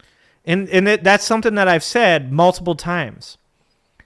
Like, if you go back 2 or 3 years ago, right, and you look at the DMs that I got from Trump supporters in chat, from people I know that voted for Trump, all of those people, they would start the conversations with, you don't understand, bro. The billionaires are trying to take over and they're trying to kill off the populace and they're fucking over the everyday person. And I was like, yes, we agree. What we disagree on is that you think Donald Trump is different than those people. And I think he is the exact same as those people. I agree that whether a person is a billionaire Democrat or a billionaire Republican, that being a billionaire, in my opinion, is immoral. It's not illegal, but it is immoral. I do agree. They say, but the government's wasteful and we pay tax money and they don't use it. And I say, yes, I agree. I think that there needs to be more transparency in government. I've said this before. I think there should be a program where when you pay taxes, you should get to see what your taxes are used for. You should see dollar for dollar where your taxes are going, and you should be allowed to decide whether or not you want your taxes to go to something or not. I think that conservatives shouldn't have to pay money to fund abortions. And that's perfectly fine, because most people are going to want to do that, because even though conservatives come out and say that they're not pro-choice, they have daughters, they have wives, and they've gotten abortions. Okay?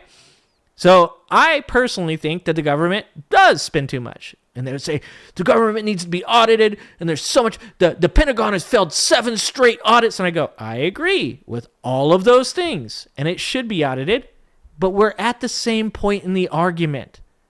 We agree on the fact that the government should be audited.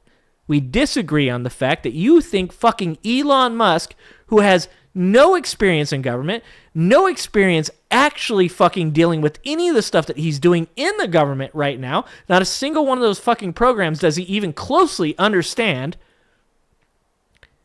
If you told me when Donald Trump got into office that he had paid a third-party auditor to go in and look at waste within the USAID, and they were to say, there are things within the USAID which we feel are wasteful and we think should be cut, and they chose to do that, and they didn't just blindly fire fucking employees, and then they just blindly cut off aid, they didn't leave $500 million worth of food sitting in our ports, that they understood that when they cut off USAID, that it was going to bankrupt farmers in our fucking country. If they came out and said all of those things, I would go, you know what? I don't agree with some of these things, but at least they paid a professional to do it. This is the biggest point of contention with us and Trump supporters when it comes to policy, is that we agree billionaires shouldn't have their hands in the pockets of our politicians. We agree that there is waste in government. You just think morons should be the ones that are in charge of it, and we think that somebody else should. That's the problem. Far from it. Do we need to bring about reforms? Absolutely. But let us be clear what these guys really want to do. Do you think that Elon Musk is staying up night just worrying about excessive spending No. in the CDC? I don't think so.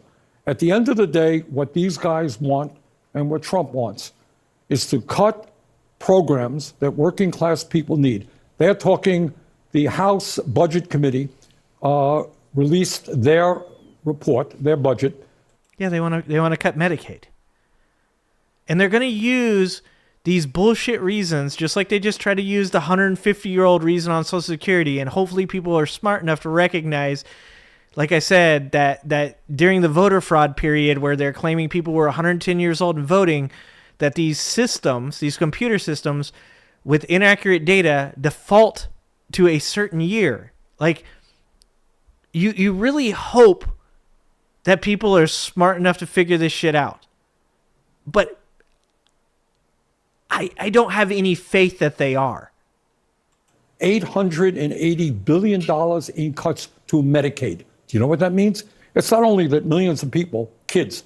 They're going to say they were illegals.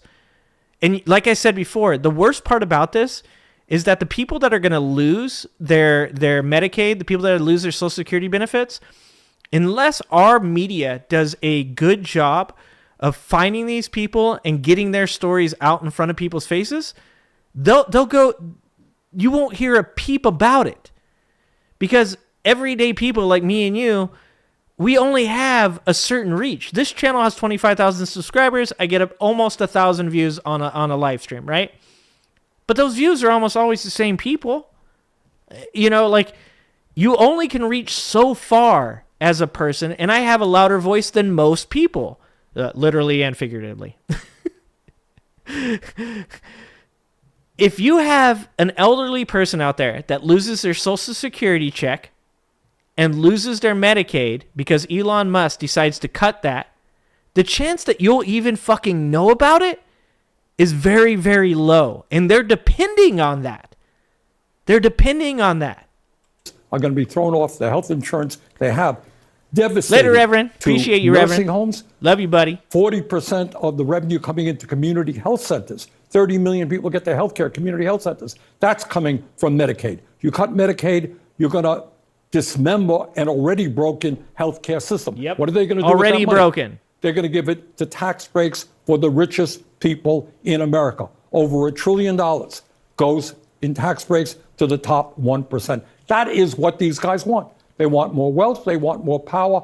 American people are going to have to stop them. Well, and what you're referencing, this is like the blueprint, essentially, that we got from House Republicans. It's not clear what realistically they're going to be able to pass here, but they're looking to have 4.5 trillion in tax cuts. Right. And basically, this plan instructed. And here's another one that I'm sure you guys just saw.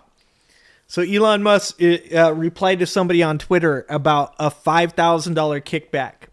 And this is the type of moronity that will drive me up a fucking tree. People can't think past, like, just the dollar sign, right?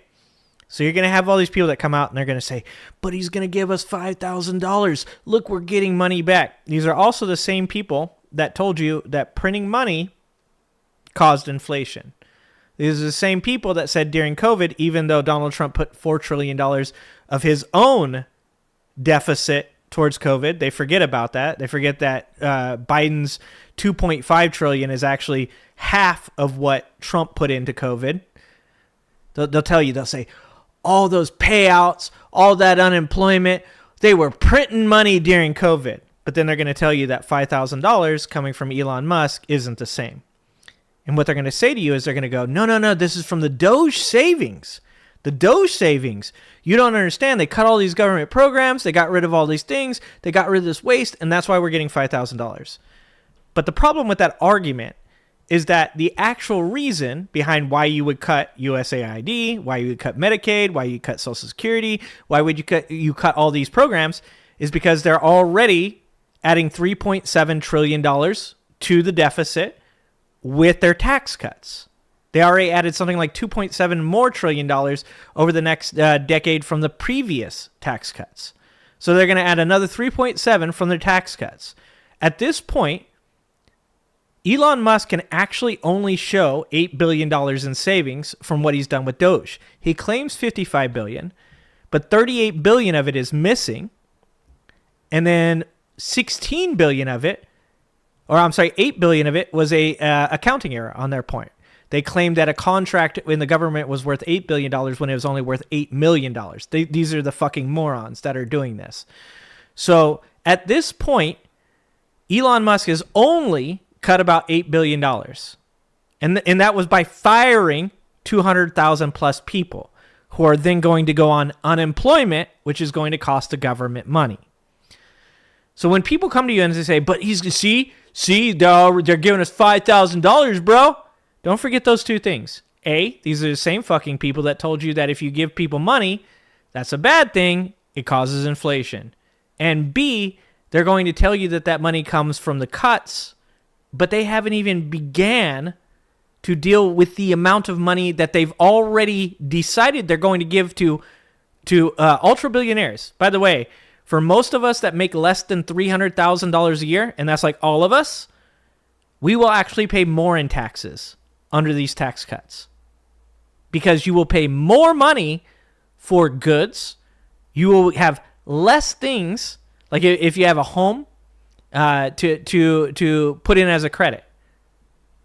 Like, this is the problem with our country, is that somebody gives you $5,000 and you go, bro, fuck yeah, dog. Because you're not smart enough to recognize what that costs later.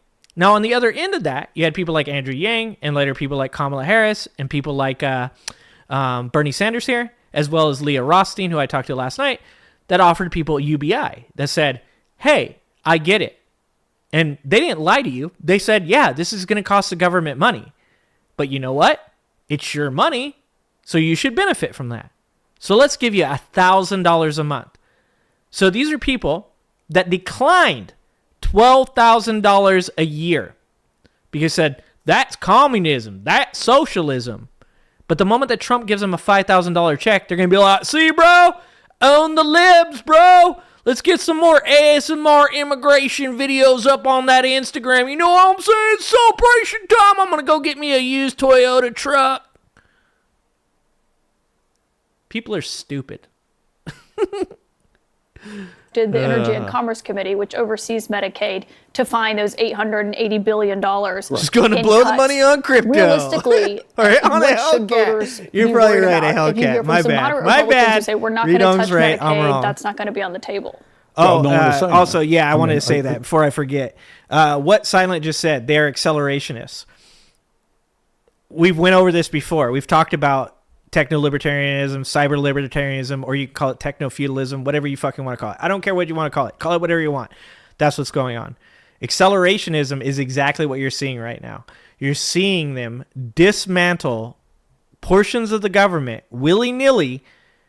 Just, this is on purpose.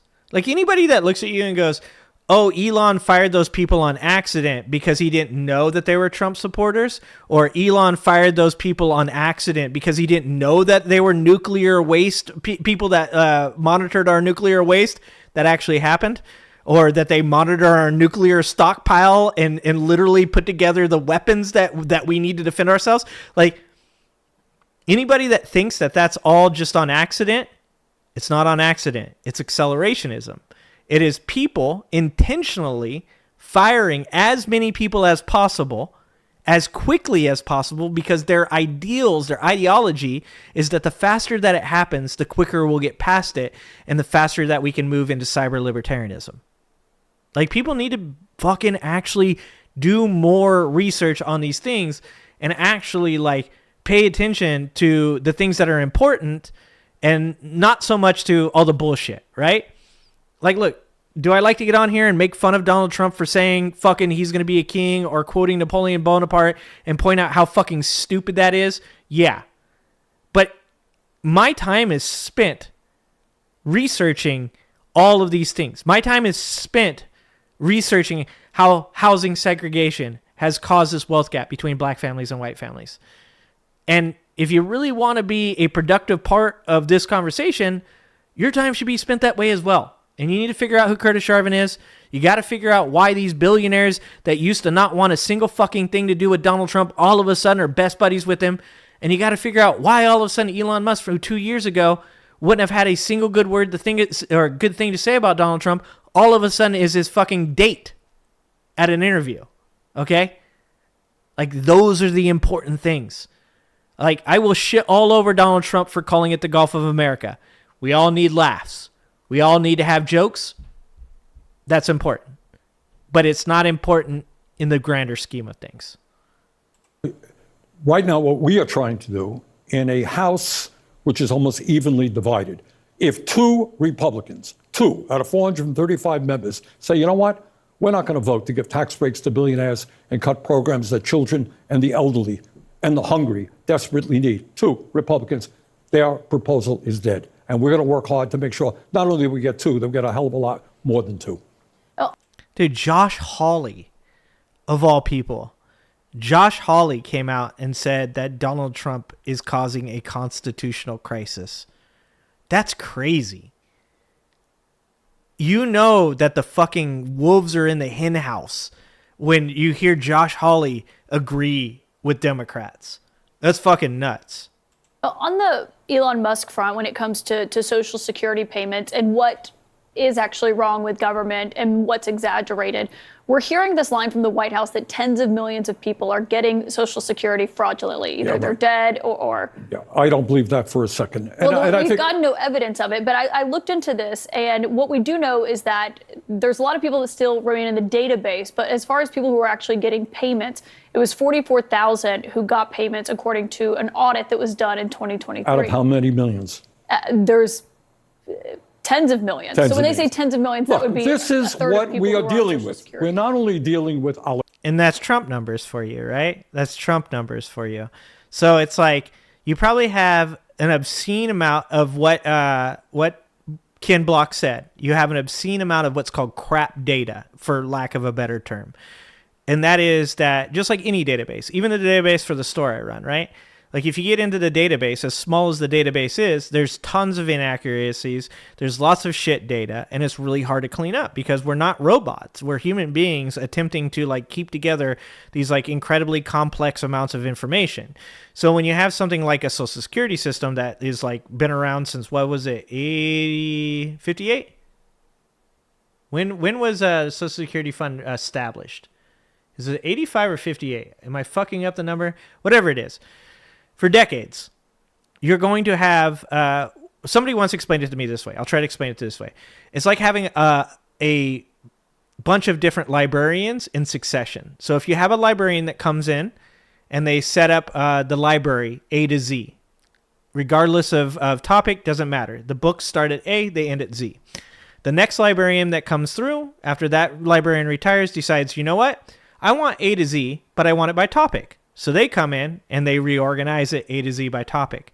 And then the next person comes in and goes, you know, I don't like doing A to Z by topic. I want to do it by the number on the outside of the book. So then they do it that way. What you end up with is over decades of time of these books being moved around and reorganized over and over is a bunch of really shitty organization because you can't make it perfect. And when he says there's 44,000 people left of tens of millions, that means that there's tons of crap data in these systems that legitimately should be looked at, but none of us wants to pay for. We complain about where our tax dollars go, and therefore they're not going to use our tax dollars to do things like that.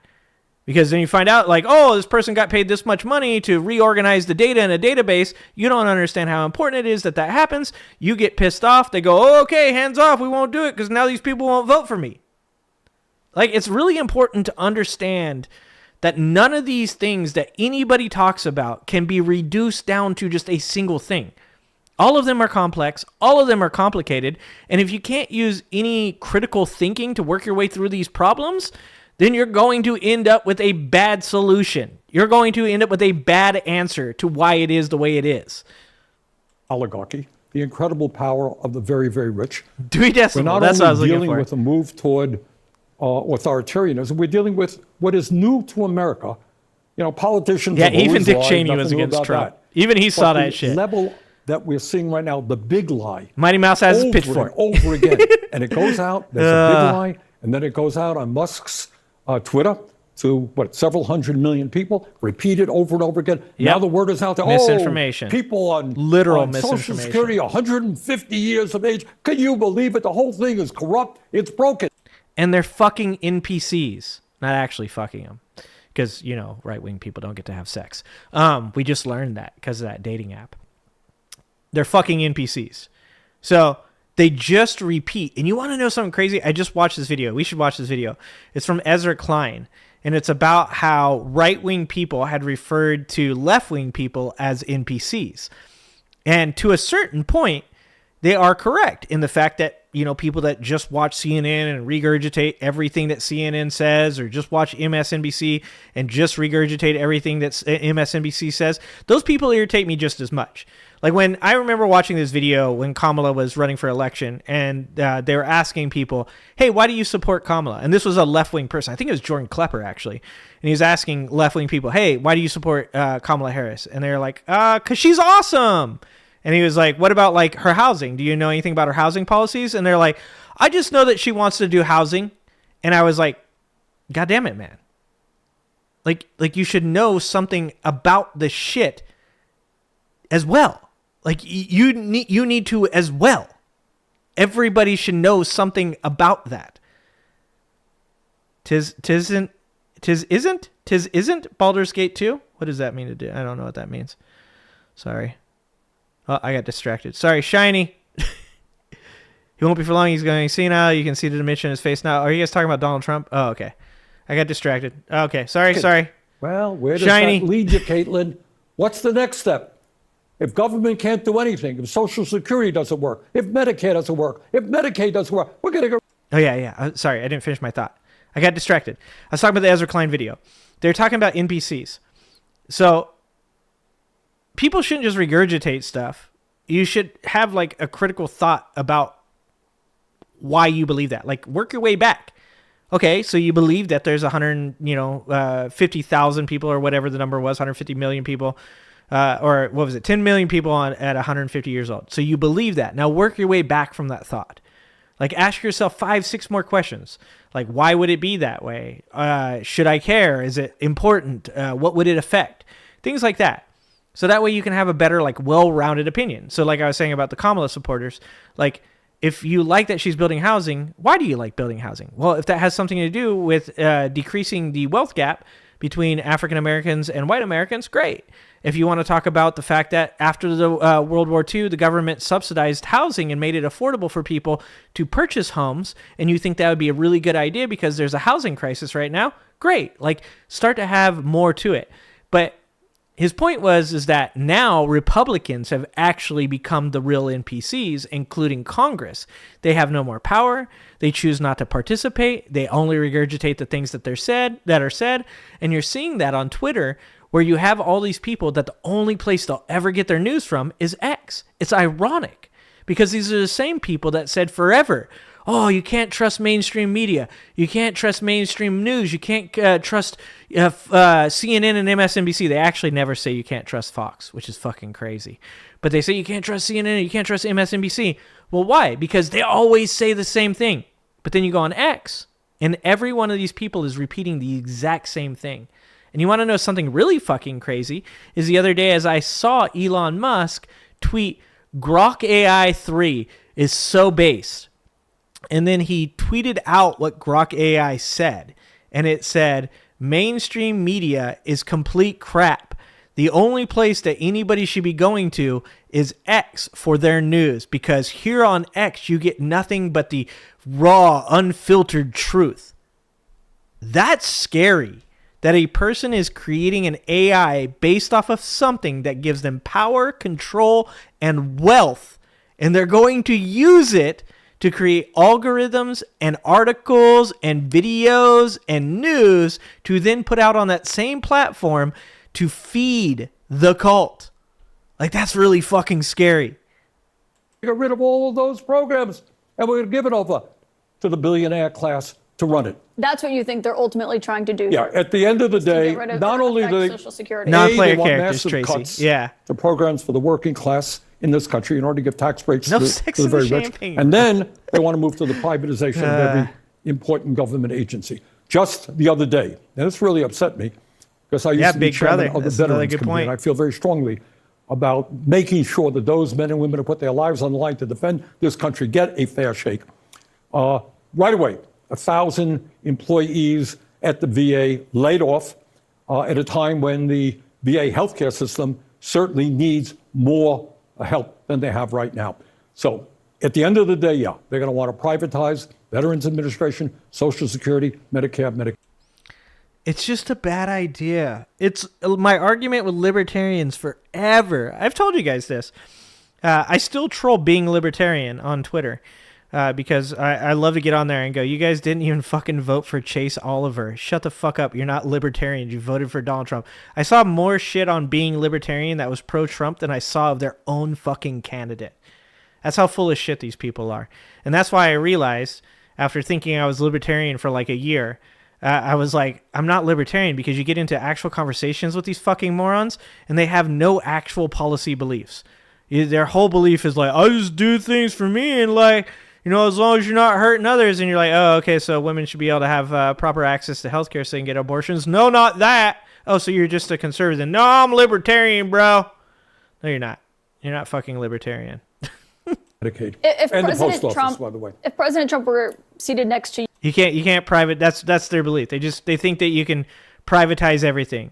So what is it? DeJoy, fucking, you might as well give that motherfucker a mission accomplished banner that he can hang behind his head like he's George fucking Bush Jr. Okay, because DeJoy went in, fucked over the post office, ran it poorly, shit all over everybody's desk, and then was like, oh, I guess I have to resign. I tried really hard. Oh, it looks like Donald Trump, who fucking appointed me to this position to completely burn down this whole fucking thing, well, it looks like he's going to have to privatize it, just like he wanted to do the entire time that he put me in charge of it. The fuck is wrong with us? Privatizing things do not fix them. There are things in our country that should be privatized. There is a balance to everything. The world, the country, human beings, your life, your personal life, your professional life. There's a balance to everything. There are things that should be privatized in our communities, in our country. And there are things that need to be regulated by government, that are used by government, that are created by government, that are funded by government. The mail service has been incredibly important to America. And when you have only a certain amount of people that are in charge of the companies, that are in charge of sending packages places, you end up with no competition. Can anybody know what that is? It's called a monopoly. So if it's FedEx, UPS, and the Postal Service, and they're all privatized, eventually you're going to end up with higher rates for everyday Americans to send a fucking letter to somebody, to send a package to somebody, for a grandmother to send a fucking gift to her child or her grandchild.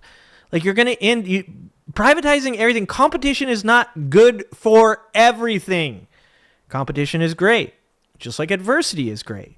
But competition and adversity both have their places. Just like too much adversity leads to trauma. Too much competition leads to fucking greed.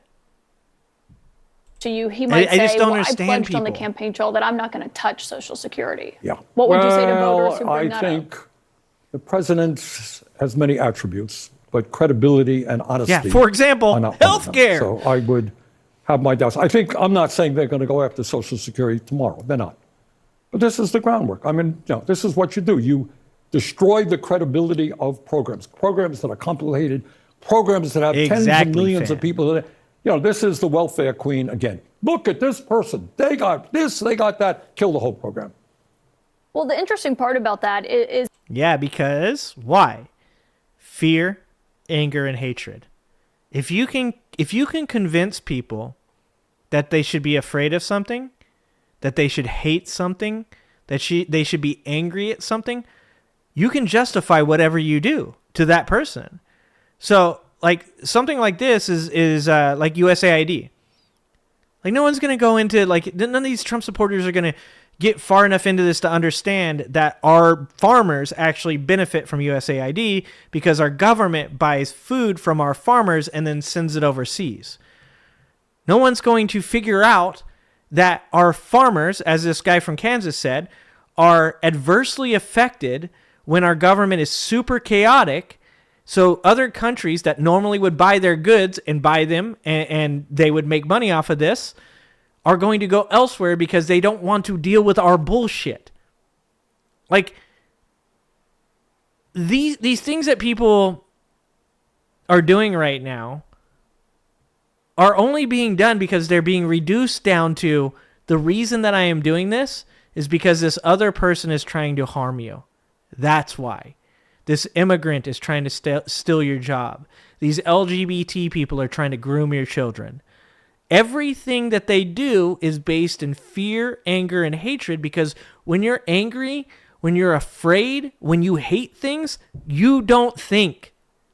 You're just happy somebody's doing something about it. And that's what's going on right now. You're not thinking about the farmers in our communities. You're not thinking about the fact that undocumented immigrants have been an important part of our society, and the best thing that we could possibly do was not deport them, but instead figure out a way to help them gain citizenship faster because they are already productive in our society and doing the things that we want everyday Americans to do. It's not about fear. It's not about anger, and it's not about hatred. It's about fucking hope and promise and working together. It's about we. It's not about me. Is actually before Trump took office, the Treasury Department clawed back and recovered $31 million in payments from Social Security that shouldn't have gone out that went out. That was something that they were doing over a 5-month period to deceased individuals. But the point is, I think, that what the Doge team says they're doing was already happening. They were going back and getting the money that was being... And all that I would ask the American people to understand. Yeah, they had already recouped all the money from the overpayments. In the last audit that they did, 23-24, right? I think it's 23-24. They recouped a bunch of money because it wasn't people being paid that were dead. It was overpayments to people. And so they had already recouped that money, which in my opinion, actually, they shouldn't have recouped. They should have just fucking let the people have it. In my opinion, if you ask me, I would have been like, let those fucking people on Social Security keep that money. The government shouldn't be taking it back, right? Like, this is the problem is like there are things in our government that are wasteful. There are inconsistencies in our government. There is fat that can be trimmed.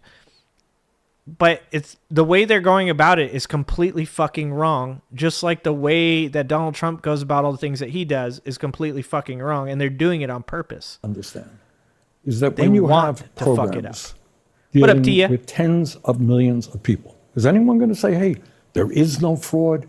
Everything is running efficiently? Of course not. There are going to be problems. Every bloody program out there, there are going to be problems. But you don't throw the baby out with the bathwater. So what's the solution? Exactly. The solution is, when they are concerned about the fraud solution and is bloat. the solution is that, of course, we try to get rid of fraud and waste and abuse. And maybe they want to take some of their attention onto the corporate world, the kind of price fixing that goes on there as well. But we want to get rid of fraud and waste. But at the same time, we want to make sure that programs that people desperately need, like Social Security, remain strong. And you know what? You go out and ask the American people whether they want to cut Social Security. They don't want to cut it. They want to expand it. They want to expand Medicare to cover dental, hearing, and vision. They want to expand Medicaid. In fact, as you well know, we're the only major country on earth not to guarantee health care to all people. Healthcare should be a right. Most Americans agree with that. You're an independent, but you caucus with the Democrats. Right. We have heard from a lot of Democrats privately, some publicly, who say they don't essentially know how to respond to Trump on Capitol Hill. Are there things that you could be doing to respond to them claiming Social Security is. Yeah, of course, we got to, fraud. I think there's an effort to bring forth a war room. There's a ton of lies and misinformation going out there to respond to that. But the truth of the matter is. A war room, is that enough? I mean, Trump was elected 3 months ago. Yeah, well, one of the things, what's what's not enough is that Elon Musk could say the most outrageous thing tomorrow. It goes out to hundreds of millions of people. Democrats do not have that capability, which takes us to a couple of other issues. Yeah. It takes us to the fact that should a guy who put, $270 million into Trump's campaign now become the most important person in the government? Is that really how democracy is supposed to work? Which takes you to a corrupt campaign finance system and the need to overturn citizens. 100%. Oh, Jesus, they cut him off right there. I'm joined now by Congressman Daniel Goldman. Thanks so much for... Got to overturn Citizens United. It's so crazy, man. All of these people would say, like, before Trump got elected, they're like, we're totally antitrust. The government needs to have more antitrust legislation. And I would reply with, Biden's administration has actually done more antitrust legislation the last 30 years. Lena Khan has been one of the only people that has actually stood up for the American people. The Consumer Financial Protection Bureau was actually bringing money back to people. Now we have zero antitrust now. There is no antitrust going on right now. In fact, there is the richest, I was going to say a billionaire, but right now there is the richest person in the world consolidating power by firing 10% of NASA's people that work there so that way he can bring in his own people. He's talking about firing FAA people to bring in SpaceX employees. It's insane that these people would claim that they're antitrust, that they're anti corporations and billionaires, and then just allow the richest man in the world to continue to consolidate power and put his own employees in charge of agencies within the government. There's no, I want to say there's no way they can be this stupid, but I think it's true. I think they're just fucking dumb. I think they're just dumb. I don't know what else it could be. People say, oh, it's their brainwashed. Well, you have to be pretty dumb to be that brainwashed. I guess it's still part of the problem. I don't get it, and I'll never understand it. Everything that these people claimed before Trump ran with Elon was completely counter to everything that they believe today. It's fucking insane. Let's see. Where are we at? How long have I been on here ranting today? Ooh, 2 hours and 20 minutes. I've been in here for a while. Overturn Citizens United with Trump's cronies on the court. That's not going to happen in our lifetime. Yeah. They're never going to overturn Citizens United. Once again, that's another thing we all agreed on. It fucking drives me nuts. 2 or 3 years ago, talking to these same exact people, they would say, all the money in politics is super bad. And I go, yes, we agree on that. And they're like, it's just happening on the Democrat side. And I'm like, no, we don't agree on that. It's happening in all of politics. The Democrats are getting money from billionaires. The Republicans are getting money from billionaires. Everybody that has ever been successful in politics is probably getting money from lobbyists. That's a problem. We should agree. Let's overturn Citizens United. Let's get dark money out of politics. Let's have taxpayer-funded debates. Let's have taxpayer-funded advertising. Let's, figure out where the fat is in the government. Let's cut off that fat, and then let's use that money to fund a more fair political system where people like me and you can actually have a chance to get involved in politics and have our voice heard. Let's do that. No, you would rather have a guy give $270 million to Donald Trump to win the fucking presidency so that way he can go through it. I almost forgot to talk about this. So that way he can go through it and he can find agencies that have been suing him. What was it? 13 different agencies with 32 lawsuits? I want to say that was the numbers. I think it's 13 different agencies with 32 lawsuits against Elon Musk. Here's the craziest part about this.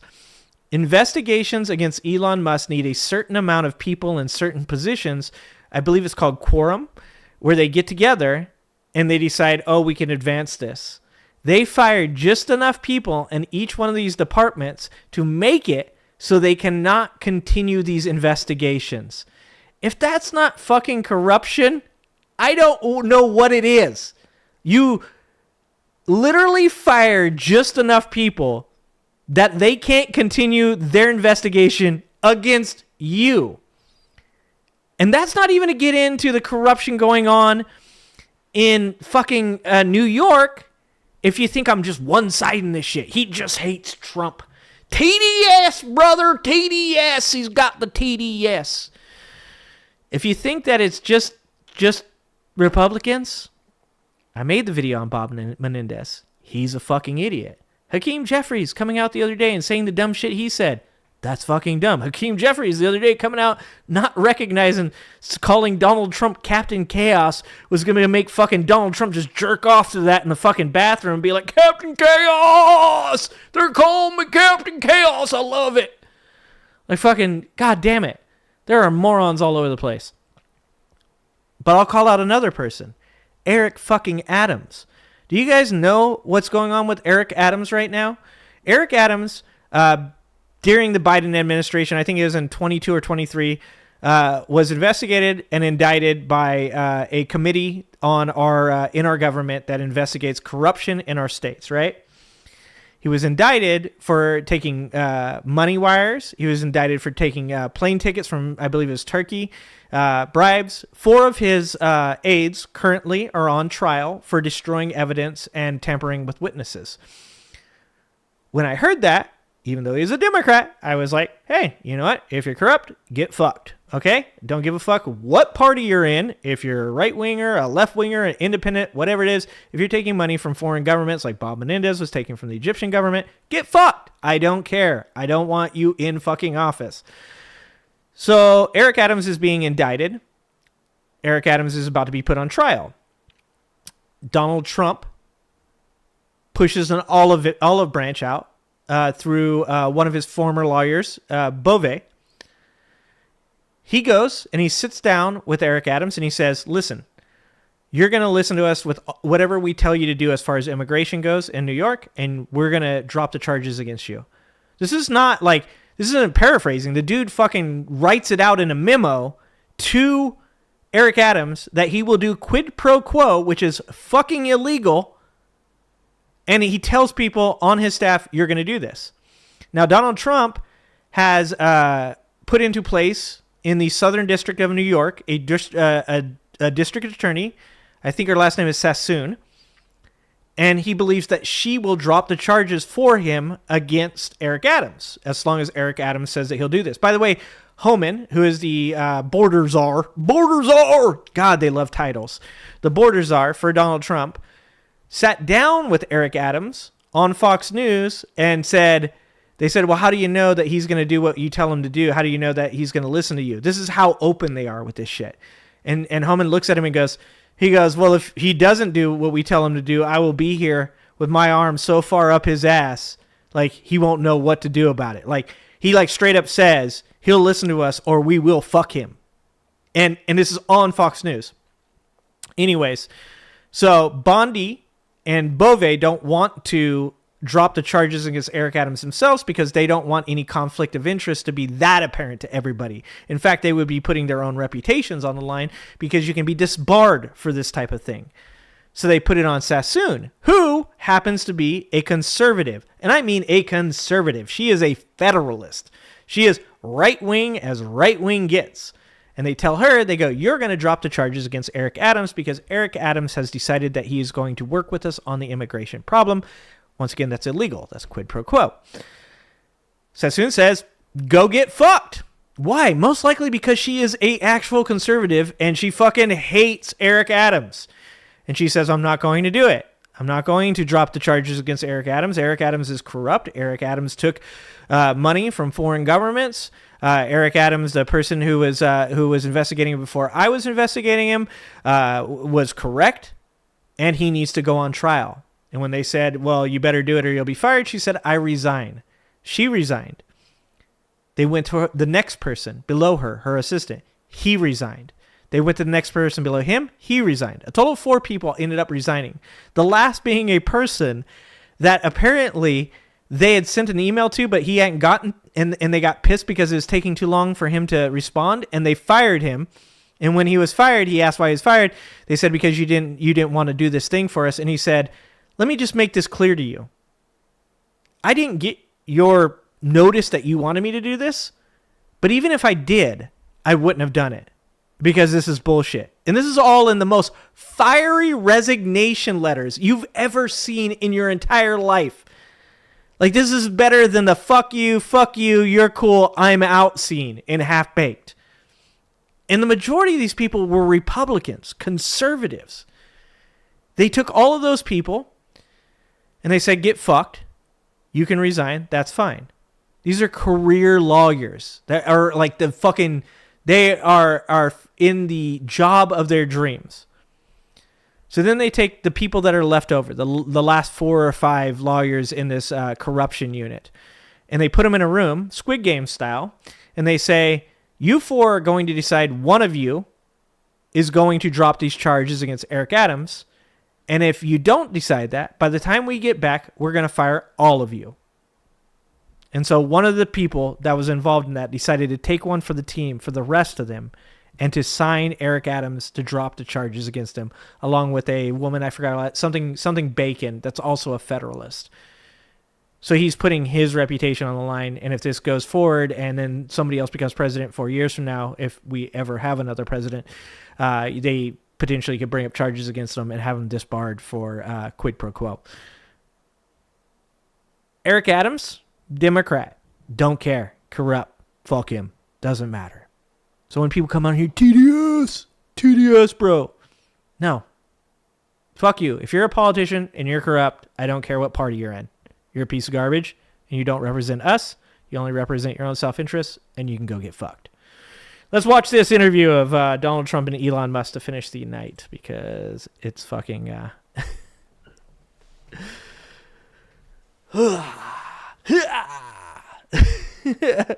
Was it more than 6, Manny? Jesus Christ.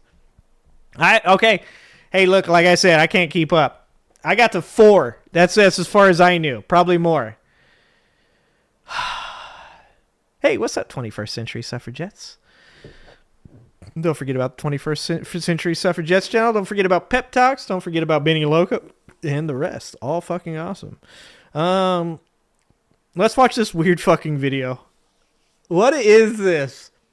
Like I said, I want to point out again, don't forget, these are the same people that said that Walz or Kamala Harris couldn't go on an interview without Walz, and that was like some pussy shit. Remember that? Look at these 2 pussies.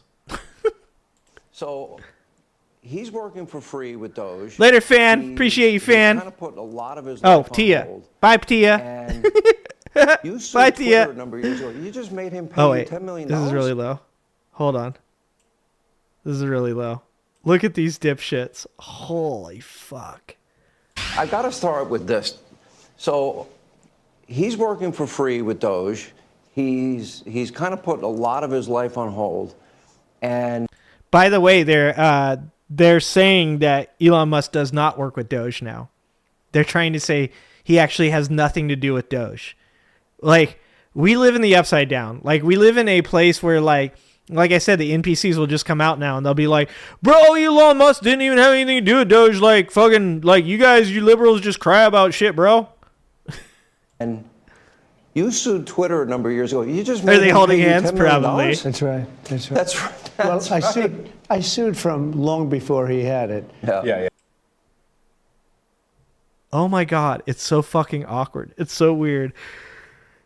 Oh my God. Can you just go ahead and just like, Elon Musk just needs to go ahead, pull down those blue pants, those loosely fitting, shitty made blue pants off of Alibaba that Donald Trump is wearing right now.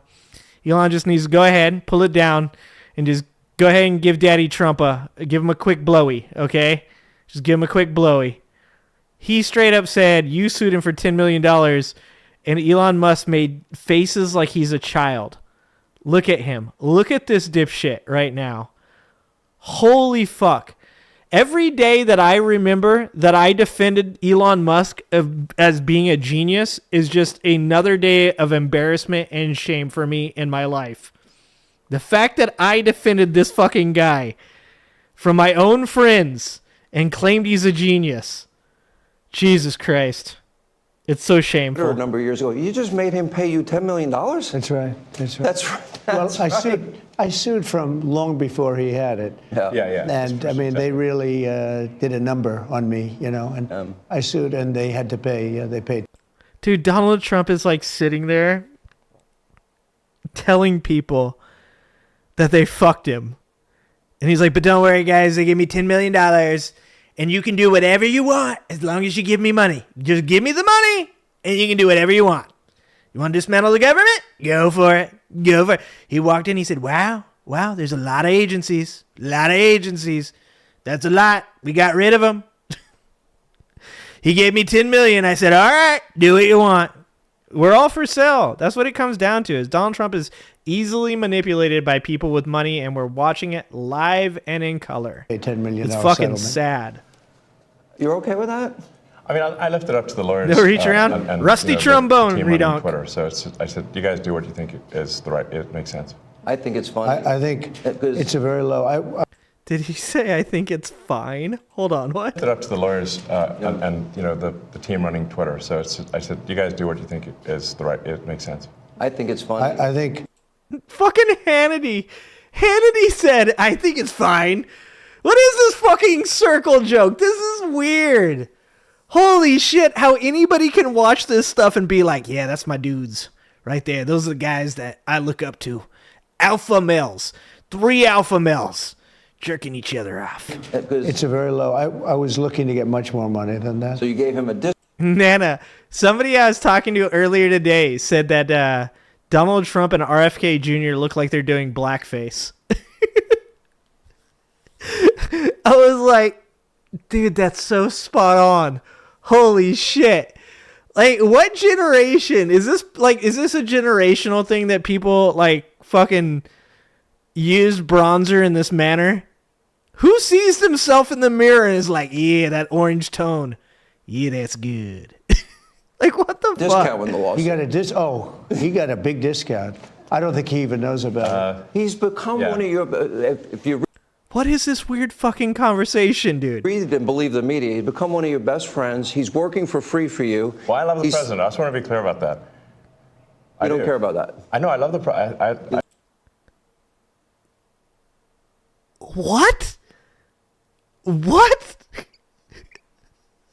This is the goofiest shit I've ever seen. I don't think he even knows about it. He's become one of your. If you read and believe the media, he's become one of your best friends. He's working for free for you. Well, I love the president. I just want to be clear about that. I don't care about that. Holy shit, he's like a child. Oh my god, this is not reality. This cannot be reality. He's like a fucking kid, dude. Sean Hannity just gave him the...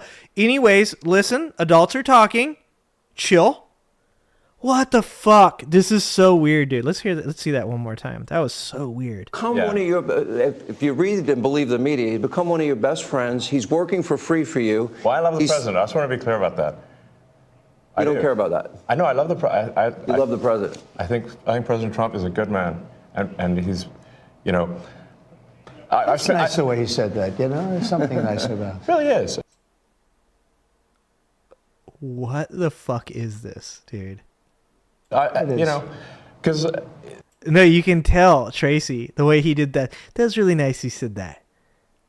Holy shit. This is weird. Like, this is so fucking weird. I mean, the president's been so unfairly attacked in the media. It's really outrageous. And I've at this point spent a lot of time with... No, you spent a lot of money. The president. And not once have I seen him do something that was mean or cruel or wrong. No.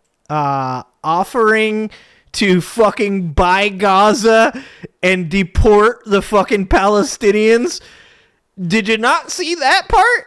Did you not see the part where he sold the Ukrainians down the fucking river? Did you not see the part where he told you it would be okay for you to fire 250,000 fucking government employees that you've never met in your life, that you have no right to fire? Jesus Christ, that's just the beginning. How about the over 50% of all immigrants that have been deported that actually have no criminal record at all? How about that? Not once. You know, I've known him for 30 years. Yeah. And I've never seen anybody take as much as he's taken. Yeah. And we've discussed. Okay, that was gay. You know, for a group of people that are really anti-homosexual, they say a lot of gay shit. That's all I'm saying. And I'm like, how do you deal with it? Did I have a choice? Well, I'm sorry. Oh, that was too much. Oh, he said, this man has taken more than I've ever seen. He's like, and then he said, did I have a choice? Let's get a replay. We're not gonna be able to get through this fucking video, dude. It's not gonna happen. Not once. You know, Pause. I've known him for 30 years. Yeah. And I've never seen anybody take as much as he's taken. Yeah. And we've discussed this, and I'm like, how do you deal with it? Did I have a choice? Well, you would say that to me. I'm like, what am I going to do? thing I Worry could say. about it? And, you know, and then culminating like I into just take it? assassination attempts, which resulted in your endorsement.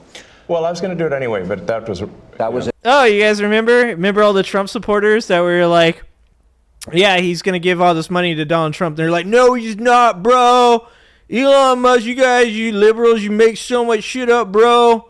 Like, he doesn't endorse anybody. Elon Musk said that he's neutral in all politics. That's why X is the platform for honesty and truth, bro, is because Elon Musk he's neutral. He doesn't have any, what did you just say? Oh, it wasn't after the assassination attempt? He was going to do it anyways? Oh, crazy. Fucking crazy. Precipitating event, yeah. Get gaslit more. Yeah. The day of the assassination. I didn't know that. Yeah.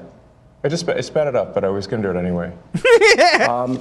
Thanks, President, man. with your indulgence, What's happening, Kevin? I'm convinced that people only know a little bit about Elon. I don't think they know everything about Elon. Did he just call him Elon?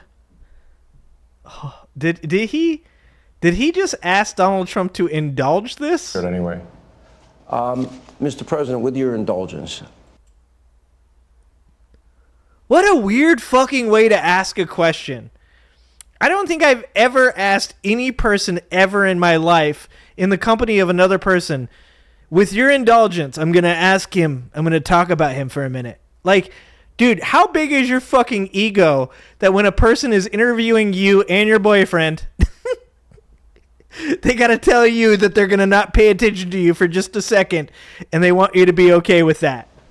What is this weird shit? People only know a little bit about Elon. I don't think they know everything about Elon because as I studied and prepared for this interview, I learned a lot about you that I didn't know. I think people will think about Tesla. Democrats are demonizing you and trying to make the country hate you. I just want people to understand you a little bit better and the person that you've gotten to know and have now put a lot of trust in. Yeah. And, you know, just let's go over. Dude, he's got to stop doing the fucking evil villain hands, too. Like, that shit's not doing him any favors. Like, it looks like he's trying to make the vagina symbol now. Back in the day when me and Angela Knight and all those guys would hang out and somebody would talk too much, we'd do this. We'd bring it up. We'd bring it up so that way, like, if you could see us all talking and the person would know. He's got vagina hands right now. Over a little bit of your bio, starting with PayPal and how you became involved in Tesla and SpaceX and Neuralink and all these. A while. I mean, you know, I think the way to think of me is like I'm a technologist, and I try to make technologies that. He's a technologist, guys. Trust me, I'm a technologist. McJet. That's what I'm fucking saying. Like, dude, I'm telling you, like, I understand if, like, fucking, there's certain people in our history, right? Fucking, I got books from them up here. You want to talk about Julius Caesar?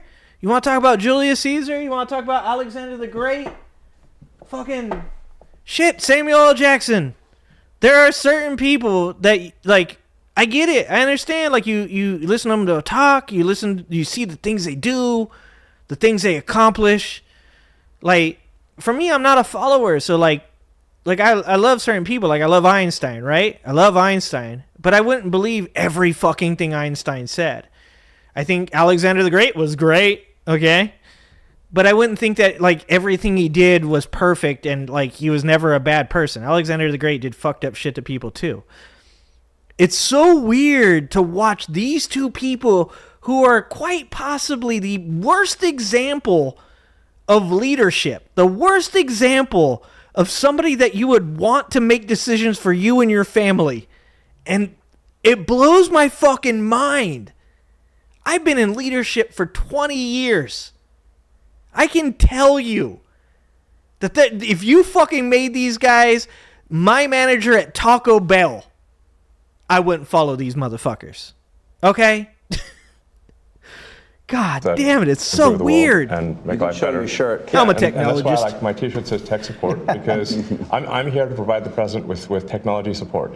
And now that may seem like, well, is that a silly thing? But actually it's a very important thing, because the president will make these executive orders, which are very sensible and good for the country, but then they don't get implemented, you know? So if you take, for example, all the funding for the migrant hotels, the president issued an executive order, hey, we need to stop taking taxpayer money and paying for luxury hotels for illegal immigrants, which makes no sense.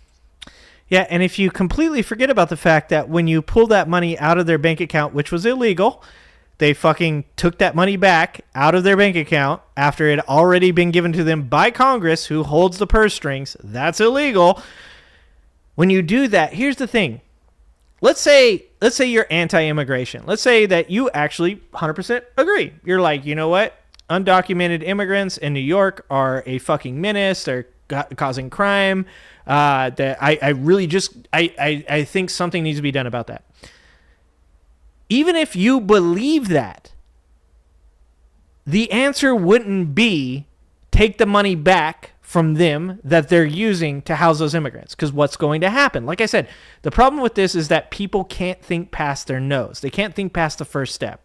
So you take that money away from them. What happens? They end up on the street. What happens when people are impoverished? They commit crimes. Why do they commit crimes? Because when you're poor, I was there, I know why, okay? There's nothing for you to fucking lose. Like, if you've never been poor, you don't understand the mentality, and you don't know how little fucks you could give about a society that doesn't care about you. Like, even if you want to be best faith and say, yeah, they shouldn't have been giving money to New York to house those immigrants, you still wouldn't take that money away in that manner. You would instead say, we're not going to continue to house these people. We're going to give you a solution to getting rid of them, whether it's deporting them or it's, helping them through a path to citizenship, whatever it is. But you wouldn't just take the money away, because that just worsens the fucking problem. These people are morons. No sense. Like, so obviously people do not want their tax dollars going to fund high-end hotels for illegals. And yet they were still doing that, even as late as last week. And so, we went in there and like, DJ, I saw that this from is Sam Harris. in violation of the presidential executive order. It needs to stop. So what we're doing here is one of the biggest functions of the Doge team is just making sure that the presidential executive orders are actually carried out. And this is, I just want to point out, this is a very important thing, because the president is the elected representative of the people. So he's representing the will of the people. He's here in a minute. He's going to say, and we were given a mandate, even though it was the slimmest margin of victory in something like 56 years. People. And if the bureaucracy is fighting the will of the people and preventing the president from implementing what the people... You fucking moron. The bureaucracy is the people. That's the part that pisses me off the most, is all of these fucks that are like, well, they're just firing these people that were doing their jobs. Oh, do you know them? Did you meet one of these people? Have you gone to their work and recognized how poor they are at their job? Because I'm going to guess not a single one of these fucking people that sit up here and say things like they deserve to be fired because they weren't doing their jobs have no fucking idea what they're talking about. That's the shit that pissed me off the most. Then what we live in is a bureaucracy and not a democracy. No. You're both aware, you have to be keenly aware that the media and the punditry class, not that, I think you've proven they have no power anymore because they threw everything they had at you and they didn't win. And that was, the New York Times, Washington Post, 3 networks, every late night comedy show, 2 cable channels. They threw everything, lawfare, weaponization. Sure. And now I see they want you two to start. They want to. Wait, that's all Elon got? Elon got like 13 seconds? Divorce. They want you two to start hating each other. And they try, President Elon Musk, for example. You do know that they're doing that to you. Oh, I see it all the time. They tried it, then they stopped. That wasn't. They have many different things of hate. Bro, they convicted your ass. You're a felon. Like, he's literally a fucking felon. Actually, Elon called me. He said, they're trying to drive us apart. I said, absolutely. He called me and said, they're trying to drive us apart. Because he's like, bro, I need you to continue to not know this. I want you to remember, bro, I love you. Remember, I just said it a second ago. I love you. Yeah, he loves taking advantage of Trump's ass.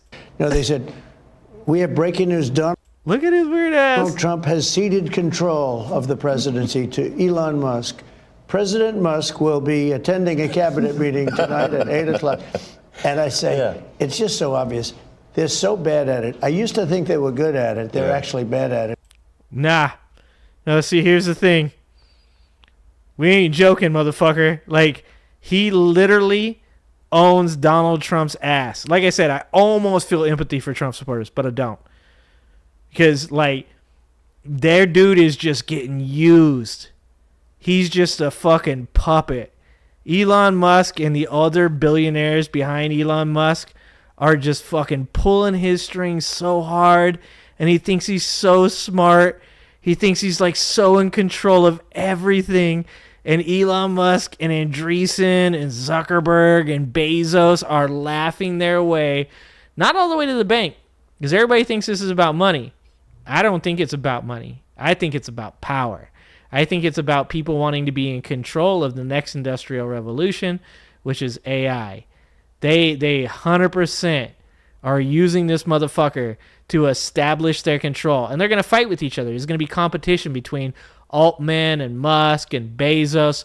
But it's like a gentleman's agreement. They've all decided that they're going to gangbang Donald Trump, and they're okay with that. And then afterwards, then they're going to fight it out. But first, they're going to fuck the shit out of Donald Trump, and then they're going to fight over what's left afterwards. It's kind of crazy to watch. Because if they were good at it, I'd never be president. Because I think nobody in history has ever got more bad publicity than me. I could do the greatest things. I get 98% bad publicity. I could do, outside of you and a few of your very good friends, it's like the craziest thing. But you know what I have learned, Elon? The people are smart. They get it. Yeah, they get it. They really see what. Two con men going, you guys are real smart. Here's a cookie. You guys are totally intelligent. Here you guys go. Pat on your head. Good job, boys. You guys did a good job. You got it. You voted for me, even though everybody proved over and over again I was unfit for office. And you guys claimed for years that you don't want billionaires to have their hands in politicians' pockets. You didn't fall for any of that. You guys put a billionaire in the office with another billionaire with his hands in his pocket. You guys are smart. Good job, boys. Good job. What's happening. Holy shit. At the end of this interview, what I would like is I want people to know the relationship and know more about you. Holy shit. What is the relationship, Mr. President? Well, I respect him. Well, I'm the bottom. Always respected him. I never knew. He's always respected him? You mean since fucking last October? Like, there is countless fucking tweets and fucking messages and fucking speeches where he shits on Elon Musk. This is the problem with Trump supporters. Their memory does not exist past this conversation. Like, this conversation right here, like anything that happened before this conversation did not happen. They're literally fucking 1984. We're at war with Eurasia? No, we've always been at war with Eurasia. We're friends with East Asia? No, we've always been friends with East Asia. Holy fuck, this is just like so crazy. That he was right on certain things, and I'm usually pretty good at this stuff. So much orange. He did Holy Starlink. shit. He did things that were so advanced and nobody knew what the hell they were. I can tell you in North Carolina, He doesn't know what the hell they are. communication. They were wiped out. Those people were, they had rivers in between. Land that never saw water, all of a sudden it was a river and a They never saw water. Hold on, did he just say they never saw water? Oh God, he's weaving, guys. Guys, he's weaving. I can tell you in North Carolina, they had no communication. They were wiped out. Those people were, they had rivers in between. Land that never saw water. All of a sudden, the land that never saw the water. The land that never saw water. Is that like The Land Before Time? Is that like a sequel? And there was a river and He's weaving. Vicious, like rapids. People were dying all over. They had no communication. There's people dying all over. There was rapids. Land that had never seen water. Oh, he's quite the storyteller, the Donald Trump. They said, "Do you know Elon Musk?" They didn't really know I knew him. I said, "Yeah." They didn't know you knew him? What are you saying? Holy fuck, people are so dumb. They said, "Do you know Elon Musk?" I said, they didn't know. They didn't know that I knew him. Oh my God, Could dude. you get Starlink? It's like the first time I ever heard of it. I said, "What's Starlink?" A communication system that's I actually believe that he probably didn't know what Starlink was. He's pretty old. He might not have known what Starlink was. Unbelievable. I have it. Yeah, and he said, I called him and I said, "Listen, they really need it." And he got like thousands of units of this communication. He said he got thousands of units of like this communication. These are people that thought Kamala Harris couldn't speak. Oh God. What did Bernie Sanders say? "I'm laughing, but this really isn't funny. It's scary." Yeah, that's how I feel right now. I'm sorry, guys. I'm sorry. And it saved a lot of lives. He got Holy it immediately, fuck. and you can't get it. I mean, you have to wait a long time to get That's it. what's left of his but brain. He got it to him immediately, and I said, "That's pretty amazing," and I didn't even know. Wait, what? Hold on. I can't. Once he starts weaving, bro, it's hard to keep up. And it saved a lot of lives. He got it immediately, and you can't get it. I mean, you have to wait a long time to get it. Hold on. One more time. Don, give it to me one more time, Don. Give it to me one more time. Yeah, and he said, I called him and I said, "Listen, they really need it." And he got like thousands of units of this communication, and it saved a lot of lives. He got it immediately, and you can't get it. I mean, you have to wait a long time to get it. He got it immediately, but you can't really get it, but he got it. What? What the fuck was that sentence? Get it. But he got... I gotta do it one more time. I'm sorry, guys. You guys are probably like, stop, but like, I have to hear that one more time. That sentence was like... units of this communication, and it saved a lot of lives. He got it immediately, and you can't get it. I mean, you have to... He got it immediately. I mean, you can't get it. Wait a long time to get it. You gotta wait a long time to get it. What does that fucking mean? But he got it to him immediately, and I said, "That's pretty amazing," and I didn't even know he had it. And I didn't even know he had it. Holy shit, dude. Watch the rocket ships, and we watched the rocket ships. What is he fucking talking about now? Tesla. I think, something that had an effect on me was when I saw the rocket ship come back and...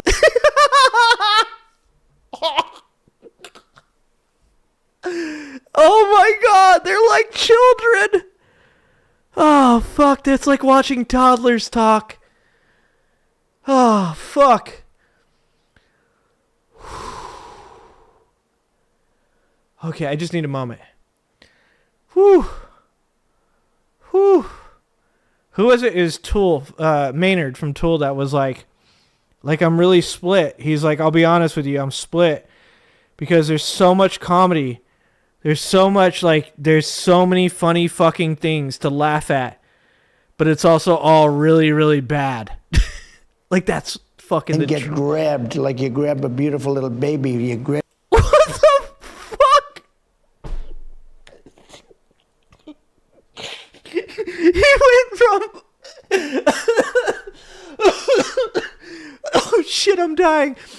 He went from talking about how the rocket ship landed to how you grab a baby like a beautiful little baby.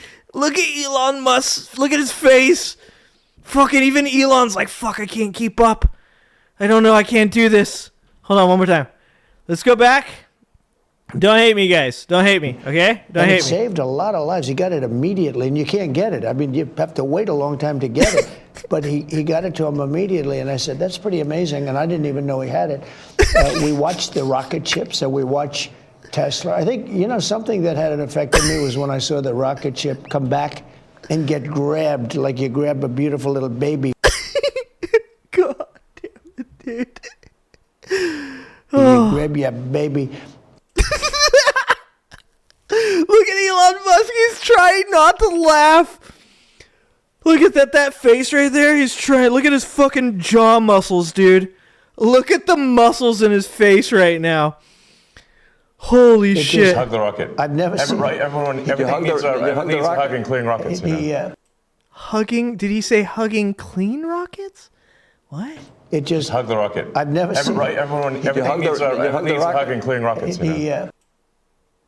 Hugging clean rocket? What the fuck are these two morons talking about?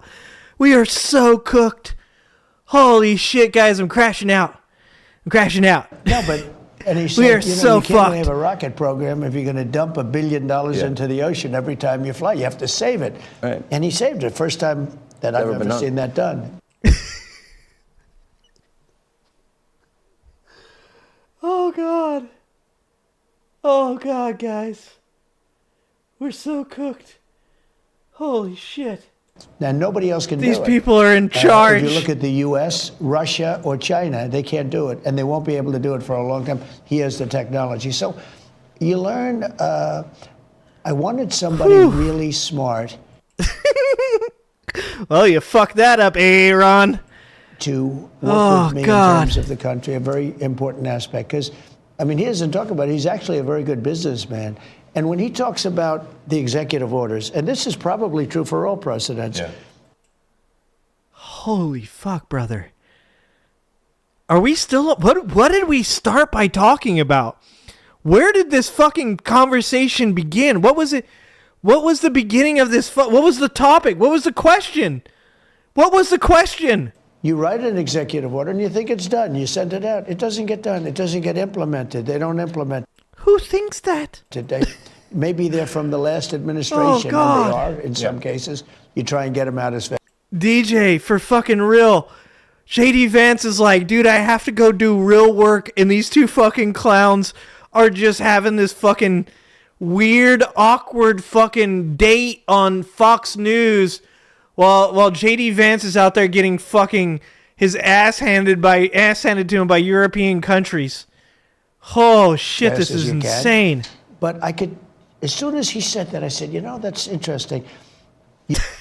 What? You write a beautiful executive and you sign it and you assume it's... He's like a child. He's like, I don't understand. I made the document and I got my Sharpie and I took the Sharpie and I said, wow. I said, I'm going to sign this document. And then I signed the document and then nothing happened. They told me it'd be like magic. Nothing happened. I said, abracadabra. And I signed the paper and the immigrants were still here. It was weird. I'll tell you, I came outside, I looked outside, I said, wow, there's still a lot of immigrants. I signed the paper, and the immigrants did not disappear. It's very disappointing. Jesus. He's like a fucking child, dude. It's going to be done, but it's not. What he does is he takes it, and with his 100 geniuses, he's got some very brilliant young people working for him that dress... Ah, yes, big balls. Yes, indeed. Much worse than him, actually. Yeah, they dress... What? They dress like, hold on. He said he has 100 individuals. They're all geniuses, but they dress worse than him. Does Donald Trump equate people that don't dress well with being high IQ? I think I figured out why Donald Trump has shitty suits. Holy Christ. I need a full-time Trump explainer, Trump translator. What he does is he takes it, and with his 100 geniuses, he's got some very brilliant young people working for him that dress much worse than him, actually. Yeah, they dress in just T-shirts. You wouldn't know they have 180 IQ. Wait a minute. So he's your tech support. No, he is. I actually but he's am much tech more support. than that. I literally am tech support, though. But he gets it done. He's a leader. Yeah. He really is. He gets it done. You get a lot of tech people, and you have people they're good with tech, but he gets it done. You know, I said in. He forgot what the fuck he's talking about. Oh my God. Oh, hocus pocus. Oh, thanks, Rook. Got here from Hal Sparks, then Boston Brian. I love Hal Sparks and Boston Brian. Boston Brian. You're coming at the end, though. I'm starting to sound like Trump at this point. I can't fucking remember what I'm saying. Oh, I got to get back to the first hour. There's more than this, AJ? I only have so many brain cells left, guys. There's only so far. I told you guys, I watched years of Trump videos, and I can't ever recover those fucking IQ points, dude. They're gone. They're gone for good. I'm getting older every day as well. I don't think I could watch a whole nother... there's 10 minutes left of this video, and I'm not sure I can get through it. There's another, hour of this? In real estate, you had guys that would draw beautiful renderings of a building, and they'd draw the rendering, it would be great, and you say, great, when are you starting? But they were never able to get it built. They couldn't get the financing, they couldn't get the approvals, it would never get done. And then you have other guys that are able to get it done. Is he high? His eyes are so bloodshot. Did Elon Musk, did he fucking, oh my God. Did Elon Musk get Donald Trump high?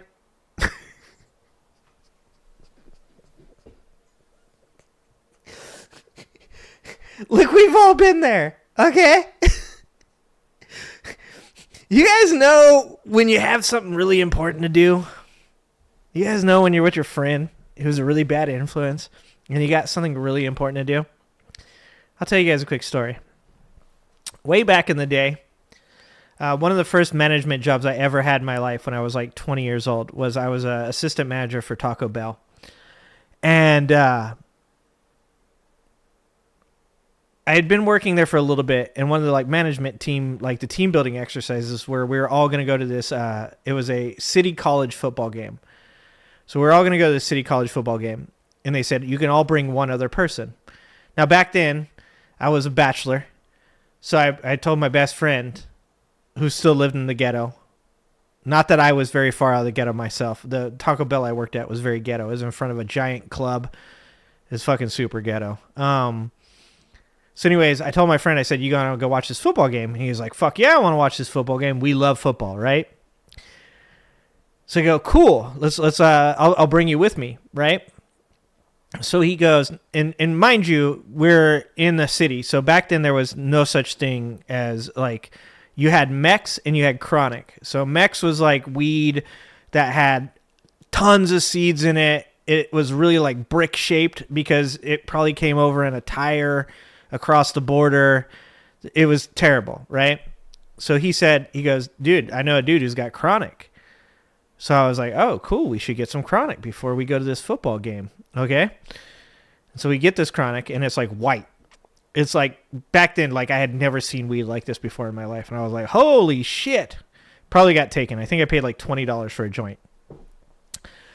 So I buy this from him. Me and my buddy, who's fucking gangster as fuck. He's got, he's black dude, fucking crazy ass cornrows. Both of us still very ghetto. We smoked this joint on the way to the football game. This reminds me of me sitting there trying to talk to the other managers. There is fucking regional managers from Taco Bell there. There are like store owners there, and me trying to talk to them with my gangster ass best friend. Just higher than giraffe pussy. Just so fucked up. Like, this is what it reminds me of. Holy shit. Did Elon Musk get some chronic and smoke it with Donald Trump before this happened? Holy Christ. You know, they could just get it done. That was in real estate. Same thing in this.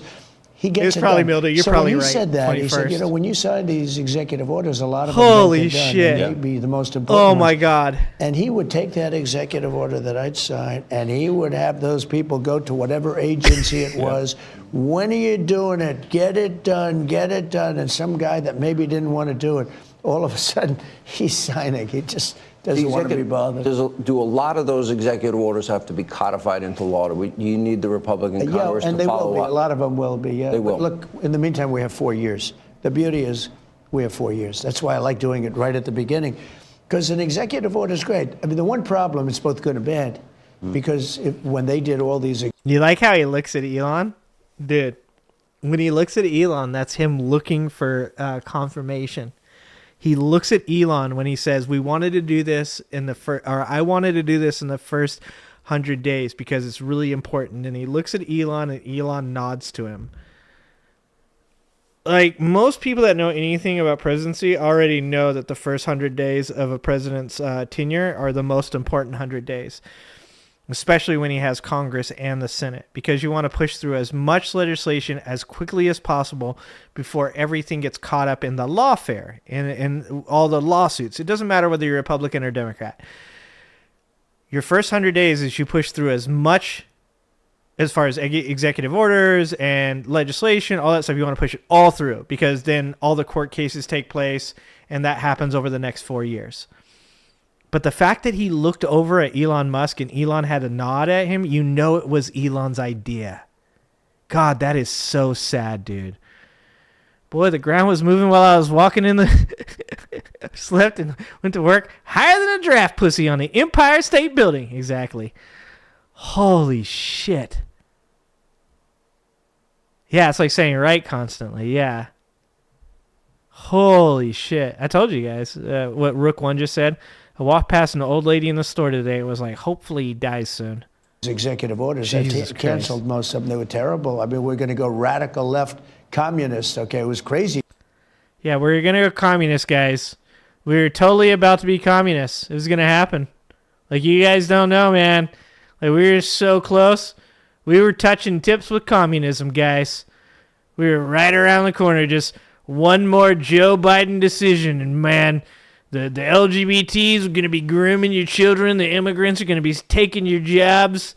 You're going to all be communists. China was going to own you. Oh, wait, that's just something that somebody that wants you to be afraid all the time says. Yeah. Their really executive Holy orders were so shit. bad. If they ever got them codified, you'd never be able to break them. So he's going to fuck the Ukraine. damage that Biden has done to this country. Don't think that's and it's funny not at all. Biden, But it's the people he's that going circled to. him in the Oval Office. Oh, okay? my God. But the damage they did to this country, in terms of, let's say, open borders, you know, there's so many things, but open borders. Oh, God. Okay, I can't do the rest, because now he's going to get into the victimhood. I can't do the victimhood portion of the video. The weave, I can laugh at the weave. The victimhood portion of the video, I can't do that right now. Like, him just crying and bitching about how he's been done wrong. Oh, the poor billionaire with billionaire friends that got to be the president of the United States twice, that fucking cheated on his wife with a porn star. Oh, that poor guy. Poor Donald Trump. He's such a victim, guys. He's such a victim. I can't do that. I can't do that right now. Nope, we're not doing it. Okay. Well, let's call it for the night, because we're at the end of the show anyways. Let's do the spiel. Thanks, everybody. I appreciate you guys, as always. Always appreciate you guys. If you guys want to support the show, don't forget, you can always click the join button underneath the video. It's about $3 a month, 10 cents a day, cheaper than Netflix, and much more entertaining. You guys get to come here and you get to laugh with me and fucking forget for like 5 seconds that like this crazy shit is going on. So I appreciate all you guys that do join up with memberships. It helps support the channel. I still have a day job, so I'm not going broke anytime soon. I can still pay my mortgage. So for those of you that can't support me financially or choose not to support me financially, fucking 100% appreciate you still. Love you so much for being here. The best thing that you guys can do for me is to show up, be in chat, create a community. Remember to support each other. Remember to support channels like 21st Century Suffragettes. Remember to support channels like Benny Loco, like Pep Talks, like the Benjamin Dixon Show. And remember to support the big channels, Adam Mockler, Kyle Kulinski, A Humanist Report, David Pacman. Like a lot of these guys, like there's going to be somebody I say, and you guys are going to be like, I don't like that guy. It's okay. It's all right. You don't need to like everybody, and you don't need to agree with everything everybody says. We need to find common ground. We need to remember that every one of us agrees on the fundamentals of what we believe. And we believe that what Donald Trump is doing right now is a dictatorship. We believe that the billionaires behind him are influencing techno-oligarchy in which they want to take over this country and turn it into a giant corporation, which we all know how poorly that's going to go. We need to all remember that fundamentally we all agree that equality is important, that that AI is going to move forward and take jobs from people, and that we believe in things like universal basic income. Those are the important things. You might disagree with David Pacman on the Israel-Hamas conflict. You might disagree with Kyle Kulinski on one of his takes, or with Benny Loco on one of hers. But the most important thing is fundamentally we all agree on the same things, and that is humans deserve rights, and we deserve to be treated well. And the government should take our tax dollars and create systems that support us. That's important. So don't forget that. Best thing you can do is support my channel by hitting that like button, leaving a comment on videos, sharing the videos with your friends, telling people in other channels about my videos, and bringing people over. And, maybe 5-10 years from now, this will be something that I can do every day. For now, I work my job every day of my life. I'm very successful at my job, and I appreciate having that job because it allows me to do this that I'm doing today. No rush. I'm happy to build consistent community, and I'm happy to be here. So don't forget the podcast is coming out soon with Leah Rothstein. When that comes out, I'm going to premiere that video. So please, please, please hit the like button, drop a comment in the chat before it premieres. So that way it gets more, steam in the algorithm. It's me and Leah Rothstein talking about the wealth gap between black families and white families, and how that was created through the housing system and housing segregation. So that's going to come out probably either Friday or next Friday. I'm not sure which. But that's the way you guys can support me. You guys always do support me. I can't fucking say thank you enough. I really appreciate you guys being here for all this. And, I fucking love you guys. So, all right, guys, next live stream, Saturday at 5 p.m. Look for that Leah Rothstein video. And don't forget, I love you guys. I appreciate you guys. And I hope to see you next time.